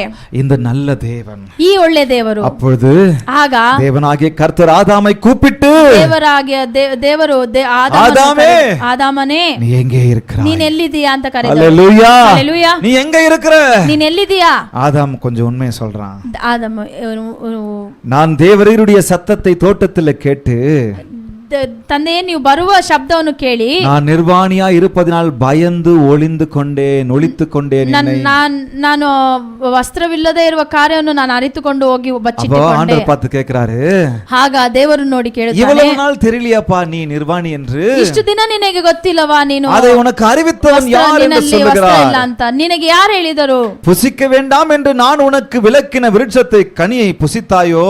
ತಿನ್ನಬಾರದಂತ ಹೇಳಿದ ಹಣ್ಣನ್ನು ನೀನು ತಿಂದೆಯಾ? அவங்கிட்ட அவங்ககிட்ட பேசுறாரு, கேட்கிறாரு. அவங்க கிட்ட இருக்கிற அந்த அவருக்கு எல்லாம் தெரியும், ஆனாலும் அந்த வார்த்தையை அவங்ககிட்ட கேட்கிறாரு. ದೇವರಿಗೆಲ್ಲ ಗೊತ್ತು, ಆದರೂ ದೇವರು ಆದಾಮನೊಟ್ಟಿಗೆ ಮಾತನಾಡ್ತಾರೆ. நம்ம எதனா தப்பு செஞ்சிட்டோம்னா நம்ம ஆட்கள் நம்மள பிரிச்சு மேஞ்சிருவாங்க. ನಾವೇನಾದ್ರೂ ಈ ತಪ್ಪು ಮಾಡಿದರೆ ನಮ್ಮ பேசவே விட மாட்டாங்க. ನಮ್ಮನ್ನು ಬಿಟ್ಟು ಬೇರೆ ಏನೋ ಅಸಿಸ್ಟೆಂಟ್ பாஸ்டர் தப்பு பண்ணிட்டாங்கன்னா பாஸ்டர் பேசவே விட மாட்டாங்க. ಅಸಿಸ್ಟೆಂಟ್ ಪಾಸ್ಟರ್ ಏನಾದ್ರು ತಪ್ಪು ಮಾಡಿದ್ರೆ ಪಾಸ್ಟರ್ ಮಾತಾಡಕ್ಕೆ ಬಿಡಲ್ಲ. அப்படியே தீர்மானம் பண்ணி ಕಟ್ பண்ணிடுவாங்க. நம்ம ಹಾಗೆ ಅವರು ತೀರ್ಮಾನ ಮಾಡಿ ಕಟ್ ಮಾಡಿಬಿಡ್ತಾರೆ, ಒಡಚಿ ತಳ್ಳಿடுவாங்க, ಒಡೆದಾಕಿ ತಳ್ಳಿಬಿಡ್ತಾರೆ. பெரிய பெர்ஃபெக்ஷனிஸ்ட், ಫುಲ್ ಪರ್ಫೆಕ್ಟ್ ಅಂತ. இங்க பாருங்க, ஆண்டவர் எவ்வளவு ಆದ್ರೆ ಇಲ್ಲಿ ದೇವರು ನೋಡಿ ಎಷ್ಟು ಒಳ್ಳೆ ದೇವರು. ಸೆಕೆಂಡ್ல ஆதாம் அப்படியே பொசிக்கிட்டு இருக்கலாம். ಆ ಒಂದು ಕ್ಷಣದಲ್ಲಿ ಆತನು ಆದಾಮನು ಏನ್ ಬೇಕಾದ್ರೂ ಮಾಡಿರಬಹುದು. கீழ்ப்படியாமையினால ಓಡಿ செஞ்ச ಪಾವத்தினால ಓಡಿ ஒளியும் போதும் நேரத்தை கொடுக்கிறார். ಆತನು ವಿಧೇಯತೆ ತೋರದೇ ಇರುವ ಕಾರ್ಯದಿಂದ ಮಾಡಿದರು ಅವರು ಬೇರೆ ಕಾರ್ಯಗಳನ್ನು ಮಾಡದಿರುವವರಾಗಿದ್ದಾರೆ. நேசிக்கிற தேவன் இந்த உலகத்துல ஒருத்தரும் ಈ ರೀತಿಯಾದ ದೇವರು ಬೇರೆ ಯಾರು ಇಲ್ಲ. பாருங்க, ನೋಡಿ, நான் சண்டே ஸ்கூல்ல கேட்ட ஸ்டோரி ಒಂದು ஞாபகம் வருது. ನಾನು ಸಂಡೇ ಸ್ಕೂಲ್ ಅಲ್ಲಿ ಕೇಳಿದ ಒಂದು ಸ್ಟೋರಿ ஞாபகம் வந்துச்சு. ಫಸ್ಟ್ ಸರ್ವಿಸ್ ಅಲ್ಲಿ ಜ್ಞಾಪಕ ಬಂತು. ஒரு சின்ன பையன், ಒಂದು ಚಿಕ್ಕ ಹುಡುಗ, ஸ்கூலுக்கு போயிட்டு வர பையன், ಸ್ಕೂಲ್ಗೆ ಹೋಗಿ ಬರುವ ಮಗು. ಡೈಲಿ அவன் என்ன பண்ணுவான்? அவனுக்கு ஜெபிக்க தெரியாது, தேவனோட பேசுறது எப்படின்னு தெரியாது, ದೇವರೊಟ್ಟಿಗೆ ಯಾವ ರೀತಿ ಮಾತನಾಡಬೇಕಂತ ಗೊತ್ತಿಲ್ಲ. ஆனா ஒன்னு செய்வான். ಆದ್ರೆ ಒಂದು ಮಾಡುತ್ತಿದ್ದ. பசங்க சண்டே ஸ்கூல் பசங்க கவனிங்க, ಸಂಡೇ ಸ್ಕೂಲ್ ಮಕ್ಕಳು ஒன்னு செய்வான்.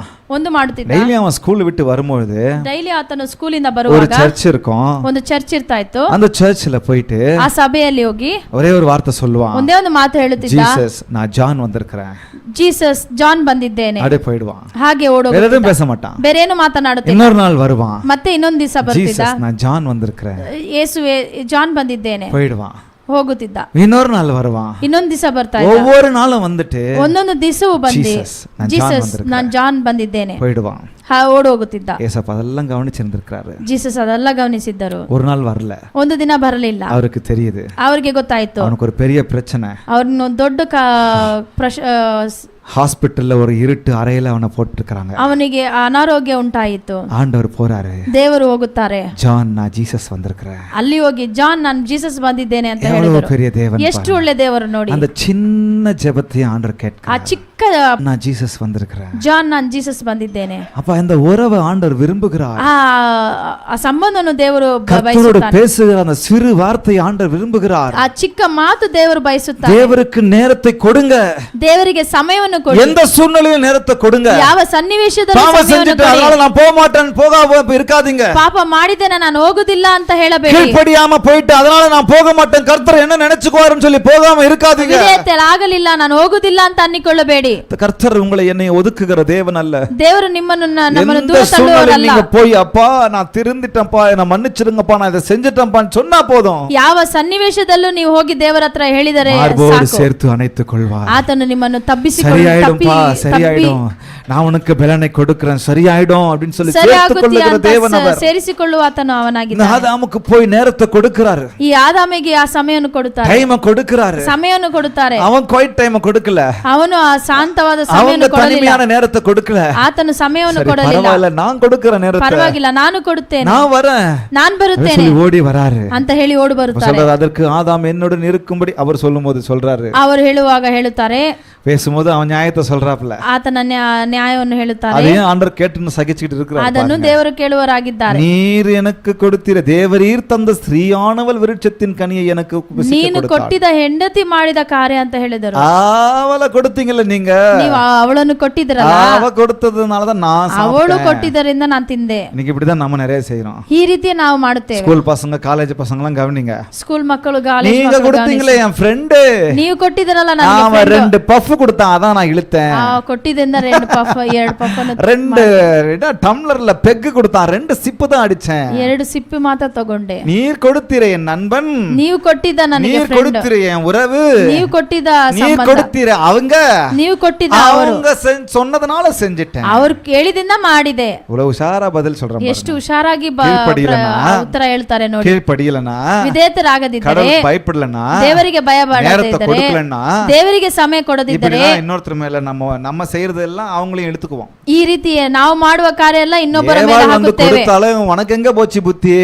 ಅವಳು ಬಂದು ಕೊಟ್ಟಾಗ ನಿನಗೆಲ್ಲಿ ಹೋಯ್ತು ಬುದ್ಧಿ? கர்த்தர் உங்ககிட்ட தான சொன்னாரு, ದೇವರು ನಿನ್ನತ್ರ ಅಲ್ಲ ಹೇಳಿದರು, விருட்சத்தை எல்லாம் சாப்பிடுப்பா, ನೀನ್ ಎಲ್ಲವನ್ನೂ ತಿನ್ನಬಹುದು, ஆனா இந்த கனியை ಮಾತ್ರ சாப்பிடாதப்பா, ಆದ್ರೆ ಈ ಹಣ್ಣನ್ನು ತಿನ್ನಬೇಡ ಅಂತ ಹೇಳಿದರಲ್ಲ. எனக்கு எங்க போச்சு புத்தி? ಆಗ ಎಲ್ಲೋಯ್ತು ನಿನಗೆ ಬುದ್ಧಿ? அப்ப இதை சாப்பிடுற நாள்ல நீங்க சாவே அப்படின்னு சொல்லிட்டாரு. ಇದನ್ನು ತಿನ್ನುವಾಗ ನೀನು ಸಾಯುತ್ತೀಯ ಅಂತ ಹೇಳಿದರು. அவங்க சாவல, ಅವರು ಸಾಯಲಿಲ್ಲ. ಅದ್ರಲ್ಲಿ நிறைய பேர் நிறைய விஷயங்களை சொல்றாங்க. ಅನೇಕರು ಅನೇಕ ರೀತಿ ಹೇಳುತ್ತಾರೆ. சோ ஆவிக்குரிய மரணம், சரீர மரணம், ஆத்ம மரணம் சொல்லி நிறைய விஷயங்களை ಆತ್ಮ ರೀತಿಯಾದ ಮರಣ, ಶಾರೀರಿಕ ಮರಣ, ಏನೇನೋ ಹೇಳ್ತಾರೆ. ಅದೆಲ್ಲ ಬೇರೆ ಎಲ್ಲ ಕಾರ್ಯ ಇದೆ. அந்த மரண ஒரு நாள் நமக்கு மரணம் வரும். ಒಂದು ದಿನ ನಮಗೆ ಮರಣ ಉಂಟಾಗೋದು. சோ இதெல்லாம் இவ்வளவு விஷயங்கள் அடங்கி இருக்கு. ಇದೆಲ್ಲ ಇಷ್ಟೊಂದು ವಿಷಯಗಳ ಅಡಗಿದೆ. நான் குவைட் டைம் செலுத்தலன்னு சொன்னா, ನಾನು ಸಮಯವನ್ನು ಕೊಡದೇ ಇರುತ್ತೇನೆ, தேவனுக்கு நேரத்தை, வேதத்துக்கு நேரத்தை ஒதுக்கல, தேவனோடு பேசுவதற்கு நேரத்தை ஒதுக்கலன்னு சொன்னா, ದೇವರೊಟ್ಟಿಗೆ ಮಾತನಾಡಕ್ಕೆ ನಾನು ಸಮಯ ಕೊಡದೇ ಇದ್ದರೆ, மீண்டும் சொல்றேன், ನಾನು ಮತ್ತೆ ಹೇಳುತ್ತೇನೆ, நிறைய பேர் ஊழியம் பண்றோம், ಇಲ್ಲಿ ಅನೇಕರು ಸೇವೆ ಮಾಡುತ್ತೇವೆ, நிறைய பேர் ஊழியத்துல பங்கெடுத்துட்டு இருக்கீங்க, ಅನೇಕರು ಸೇವೆ ಮಾಡುವರಾಗಿದ್ದೀರಿ. ஒரு நாள் நான் என்னுடைய Facebookல போட்டிருக்கிறேன், ನಾನು ಒಂದು ದಿವಸ ನಾನು ಫೇಸ್ಬುಕ್ ಅಲ್ಲಿ ಹಾಕಿದ್ದೇನೆ, தேவனுக்கு முதல் என் உறவே தவிர என் ஊழியம் அல்ல. ದೇವರಿಗೆ ಮೊದಲು ನನ್ನ ಸಂಬಂಧ ಮಾತ್ರವೇ ನನಗೆ ಮೊದಲು, ನನ್ನ ಸೇವೆ ಅಲ್ಲ.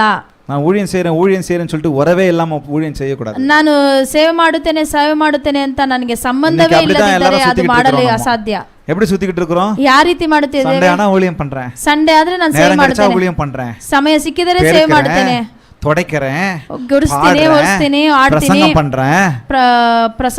ಪ್ರಸಂಗ ಮಾಡುತ್ತೇನೆ. ಆண்டವರು ಇದ ಮೊದಲ ಎದುರ್ಪಾರ್ಕಲ್ಲ. ದೇವರು ಇದನ್ನು ನಾವು ಮೊದಲು ಕೇಳುವುದಿಲ್ಲ. ಮೊದಲನೇದು ಕೇಳುವುದು அவர் கூட உட்கார்ந்து பேசணும், ಆತನೊಟ್ಟಿಗೆ ಮಾತನಾಡುವ ಕಾರ್ಯವನ್ನು ಆತನು ಬಯಸುತ್ತಾನೆ. அதனாலதான் மார்த்தாளுக்கும் மரியாளுக்கும் ஒரு டிஃபரன்ஷியேஷன்ஸ் இருந்தது. ಅದರಿಂದನೇ ಮಾರ್ತಾಳು ಮರಿಯಾಳಿಗೆ ಒಂದು, மார்த்தாள் கூட ஒன்னும் பெருசா பாவம் ஒன்னு தப்பு ஒன்னு செய்யல. ಮಾರ್ತಾಳು ಒಂದು ದೊಡ್ಡ ಪಾಪ ಏನು ಮಾಡಲಿಲ್ಲ, ஊழியம் தான் செஞ்சாங்க. வந்தவங்களுக்கு வீட்டை கவனிக்கணும், சாப்பாட்டை செய்யணும் தான் செஞ்சாங்க. ஒன்னும் பெரிய ஒன்னும் குத்தம் செய்யல, ಬಂದವರಿಗೆ ಮಾಡಿದರು, ದೊಡ್ಡ ಕಾರ್ಯ. ஆனால் ஆண்டவர் அதை விட மேலானது ஒன்னை எதிர்பார்க்கிறார். ಅದಕ್ಕಿಂತ ದೊಡ್ಡದಾಗಿ ದೇವರನ್ನು ಎದುರು ನೋಡುತ್ತಾನೆ. பாதத்தில் உட்கார்ந்து ಆತನ ಪಾದದಲ್ಲಿ அவரோடு பேசுவதுதான். ಆತನೊಟ್ಟಿಗೆ ಮಾತನಾಡುವುದು. அதை செய்யாம போயிட்டாங்க, ಅದು ಮಾಡದೆ ಹೋದರು. அதனால கர்த்தருக்கு பயம் இல்லாம போயிடுச்சு. ಅದರಿಂದ ದೇವರ ಮೇಲೆ ಇದ್ದ ಭಯ பாருங்க, கர்த்தருக்கு பயப்படுகிற பயம், ದೇವರ ಮೇಲೆ ಭಯಪಡುವ ಭಯ, பாவம் செஞ்சிட்ட பிறகு வர பயம் வேற. ಪಾಪ ಮಾಡಿದ ನಂತರ ಬರುವ அவர் ಭಯ அந்த ಬೇರೆ. பயத்தை சொல்லல, ಆ ಭಯವನ್ನು ಹೇಳಲಿಲ್ಲ. நான் தவறான தீர்மானத்தை எடுப்பதற்கு முன்பாக ஒரு பயம் வருது பாருங்க, அந்த பயம் தான் எனக்கு வேணும். ನಾನು ತಪ್ಪಾದ ಕಾರ್ಯಗಳನ್ನು ತೆಗೆಯುವುದಕ್ಕೆ ಮುಂದೆ யோசேப்பு ಬರುವ ಭಯ ಹೇಳಲಿಲ್ಲ. தவறு செய்வதற்கு முன்னாடி ஒன்னு யோசிச்சுட்டான். ಯೋಸೇಫನು ತಪ್ಪು ಮಾಡೋದಕ್ಕಿಂತ ಮುಂಚೆ கர்த்தருக்கு பயப்படுகிற பயம் அதுதான். ಅದೇ ದೇವರಿಗೆ பரிசுத்தத்தை காத்துக்கொண்டான், ತನ್ನ ಪರಿಶುದ್ಧತೆಯನ್ನು ಕಾಯ್ದುಕೊಂಡನು. ಇದನ್ನು ನೋಡಿದರೆ இத ತಪ್ಪು, செஞ்சா தப்பு, ಇದನ್ನು ಮಾಡಿದರೆ இங்க ತಪ್ಪು, போனா தப்பு, ಅಲ್ಲಿ ಹೋದರೆ இத ತಪ್ಪು, பேசினா தப்பு, ಇದು ಮಾತನಾಡಿದರೆ ತಪ್ಪು. அந்த பயம் அதுக்கு முன்னாடி இருக்கணும். ಆ ರೀತಿಯಾದ ಭಯ அதுக்கு ಇರಬೇಕು. அப்புறம் வருகிற பயம் ಆದ ನಂತರ ಬರುವ ಭಯ வேஸ்ட், ಅದು ವೇಸ್ಟ್. அதுக்கப்புறம் பயப்பட வேணாம். ಅದಕ್ಕೆ ಆದ್ಮೇಲೆ ಭಯ ಪಡುವುದು ಬೇಸ್ಟ್. மனம் திரும்பி ಅದನ್ನು ನಾವು பாதத்துக்கு ஓடி ಬಿಟ್ಟು வந்துರணும், ದೇವರ ಪಾದಕ್ಕೆ ಓಡಿ பிரசன்னத்துக்கு ஓடி ಬರಬೇಕು. வந்துರணும். ದೇವರ ಸನ್ನಿವೇಶಕ್ಕೆ அப்படியே சாக்கு சொல்லிட்டு ಸಮ್ಮುಖಕ್ಕೆ ಮುಂದೆ சர்ச்சுக்கே ಬರಬೇಕು. வர்றது கிடையாது. ಅದನ್ನು ಬಿಟ್ಟು ನೀವು ಚರ್ಚ್ சாக்கு மேல சாக்கு சொல்லிட்டு சர்ச்சுக்கு வர்றது கிடையாது, ஊழியத்துல இருக்கிறது கிடையாது, ஆண்டவரோட உறவு கிடையாது, பைபிளை வாசிக்கிறது. ஐயோ பாவ கையில நான் எப்படி பைபிள் எடுப்பேன், ಪಾಪ ಮಾಡಿದ್ರಿಂದ ಚರ್ಚಿಗೆ ಬರಲ್ಲ, ವೇದ ವಾಕ್ಯ ಪಾಸಾಂಗ್ ಓದಲ್ಲ, ಎಲ್ಲ ದೇವರು ಒಟ್ಟಿಗೆ ಇರುವುದಿಲ್ಲ, ಇದೆಲ್ಲ ಕಾರ್ಯ ಮಾಡುತ್ತಾರೆ. ஹல்லேலூயா. ಹಲ್ಲೆಲೂಯಾ. ஒபீடியன்ஸ் ரொம்ப முக்கியம். ವಿಧೇಯತೆ ತುಂಬಾ ಮುಖ್ಯ. நான் ஒபீடியன்ஸா இருக்கணும்னா ನಾನು ವಿಧೇಯತರಾಗಿರಬೇಕಾದ್ರೆ fear of the Lord ரொம்ப முக்கியம். ದೇವರ ಮೇಲೆ ಭಯ ನನಗೆ ಮುಖ್ಯ. அப்ப fear எனக்குள்ளாக அதிகமாய் தங்கி இருக்கணும்னு சொன்னா ದೇವರ ಮೇಲೆ ನನಗೆ ಅಂತಿಕ ಭಯ தேவனோடு ಇರಬೇಕಾದ್ರೆ ಡೈಲಿ நேரத்தை ஒதுக்கிக்கிட்டே ಆ ರೀತಿ ಇರಬೇಕಾದ್ರೆ ನಾನು ಶಾಂತವಾದ ಸಮಯವನ್ನು ದೇವರಿಗೆ ಕೊಡಬೇಕು.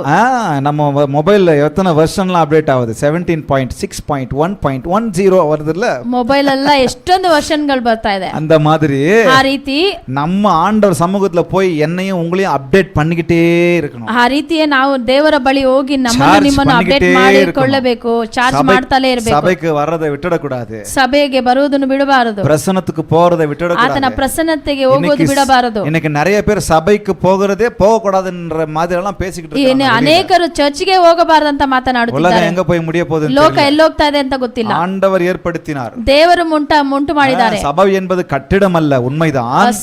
ಸಭೆ ಎಂಬುದು ಒಂದು ಕಟ್ಟಡವಲ್ಲ, நாம் ஒரு சபையாய் கூடி வருவது அவசியம் என்பது உண்மைதானே. ಸಭೆಯಾಗಿ ನಾವು ಕೂಡಿ ಬರುವುದು ಅದು ಮುಖ್ಯವಲ್ಲವಾ?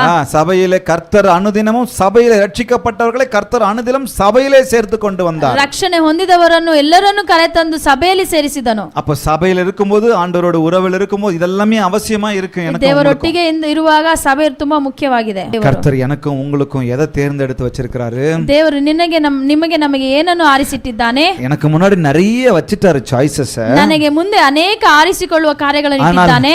அவர் என் மேல நினைத்திருக்கிற நினைவு தீமைக்கல்ல, நன்மைக்கு தான். ಆತನು ನಮ್ಮ ಮೇಲೆ ಇಟ್ಟಿರುವ ಕಾರ್ಯ ಅದು ನಮಗೆ ಕೆಟ್ಟದಕ್ಕಲ್ಲ. அவர் எனக்கு வைத்திருக்கிற திட்டம் தீமைக்கானதல்ல, நன்மைக்கானது. அதான் தேர்ந்தெடுத்து வச்சிருக்கிறார். ಆತನು ನಮ್ಮ ಮೇಲೆ ಇಟ್ಟಿರುವ ಕಾರ್ಯವು ಅದು ನಮ್ಮ ಒಳ್ಳೆ ಕಾರ್ಯ. அதை எனக்கு என் மேல கட்டாயப்படுத்தி புகுத்த மாட்டாரு. ಅದು ನಮ್ಮನ್ನು ಕಟ್ಟಾಯಗೊಳಿಸಿ ಆತನು ಕೊಡುವ என்கிட்ட கொடுத்திருக்கிறார். ಆಯ್ಕೆಯನ್ನು ನಮ್ಮ ಬಳಿ நான் அவரை ஏற்றுக்கொள்வதற்கும் சாய்ஸ் தான் கொடுத்திருக்கிறார். ಆತನನ್ನು ಅಂಗೀಕರಿಸುವುದಕ್ಕೂ ಆತನು ಆಯ್ಕೆ அவர் ಕೊಟ್ಟಿದ್ದಾನೆ. நினைச்சிருந்தா ஒரு நிமிஷத்துல என்னையும் உங்களையும் மனசை மாத்தி அவர் அப்படியே ஹிப்னோடைசம் பண்ணி அப்படியே அவருக்குள்ள கொண்டு வந்துறலாம். ಆತನು ಬಯಸಿದರೆ ಕ್ಷಣದಲ್ಲಿ ನಿಮ್ಮನ್ನು ನನ್ನನ್ನು ಬದಲಾಯಿಸಬಹುದು. அப்படி அவர் கொண்டு வருகிற தேவன் ಆ அல்ல. ರೀತಿ ಕೊಂಡು நானாகவே வர வேண்டும். ನಾನು ಹೇಗೆ ಇದ್ದೇನೋ ಹಾಗೆ இருக்கிற உறவுக்கு முக்கியத்துவம் கொடுக்கணும். ಆತನೊಟ್ಟಿಗೆ ಇರುವ ಸಂಬಂಧವನ್ನು ನಾವು ಬೆಳೆಸಿಕೊಳ್ಳಬೇಕು. ஹalleluya. ಹಲ್ಲೆಲೂಯಾ.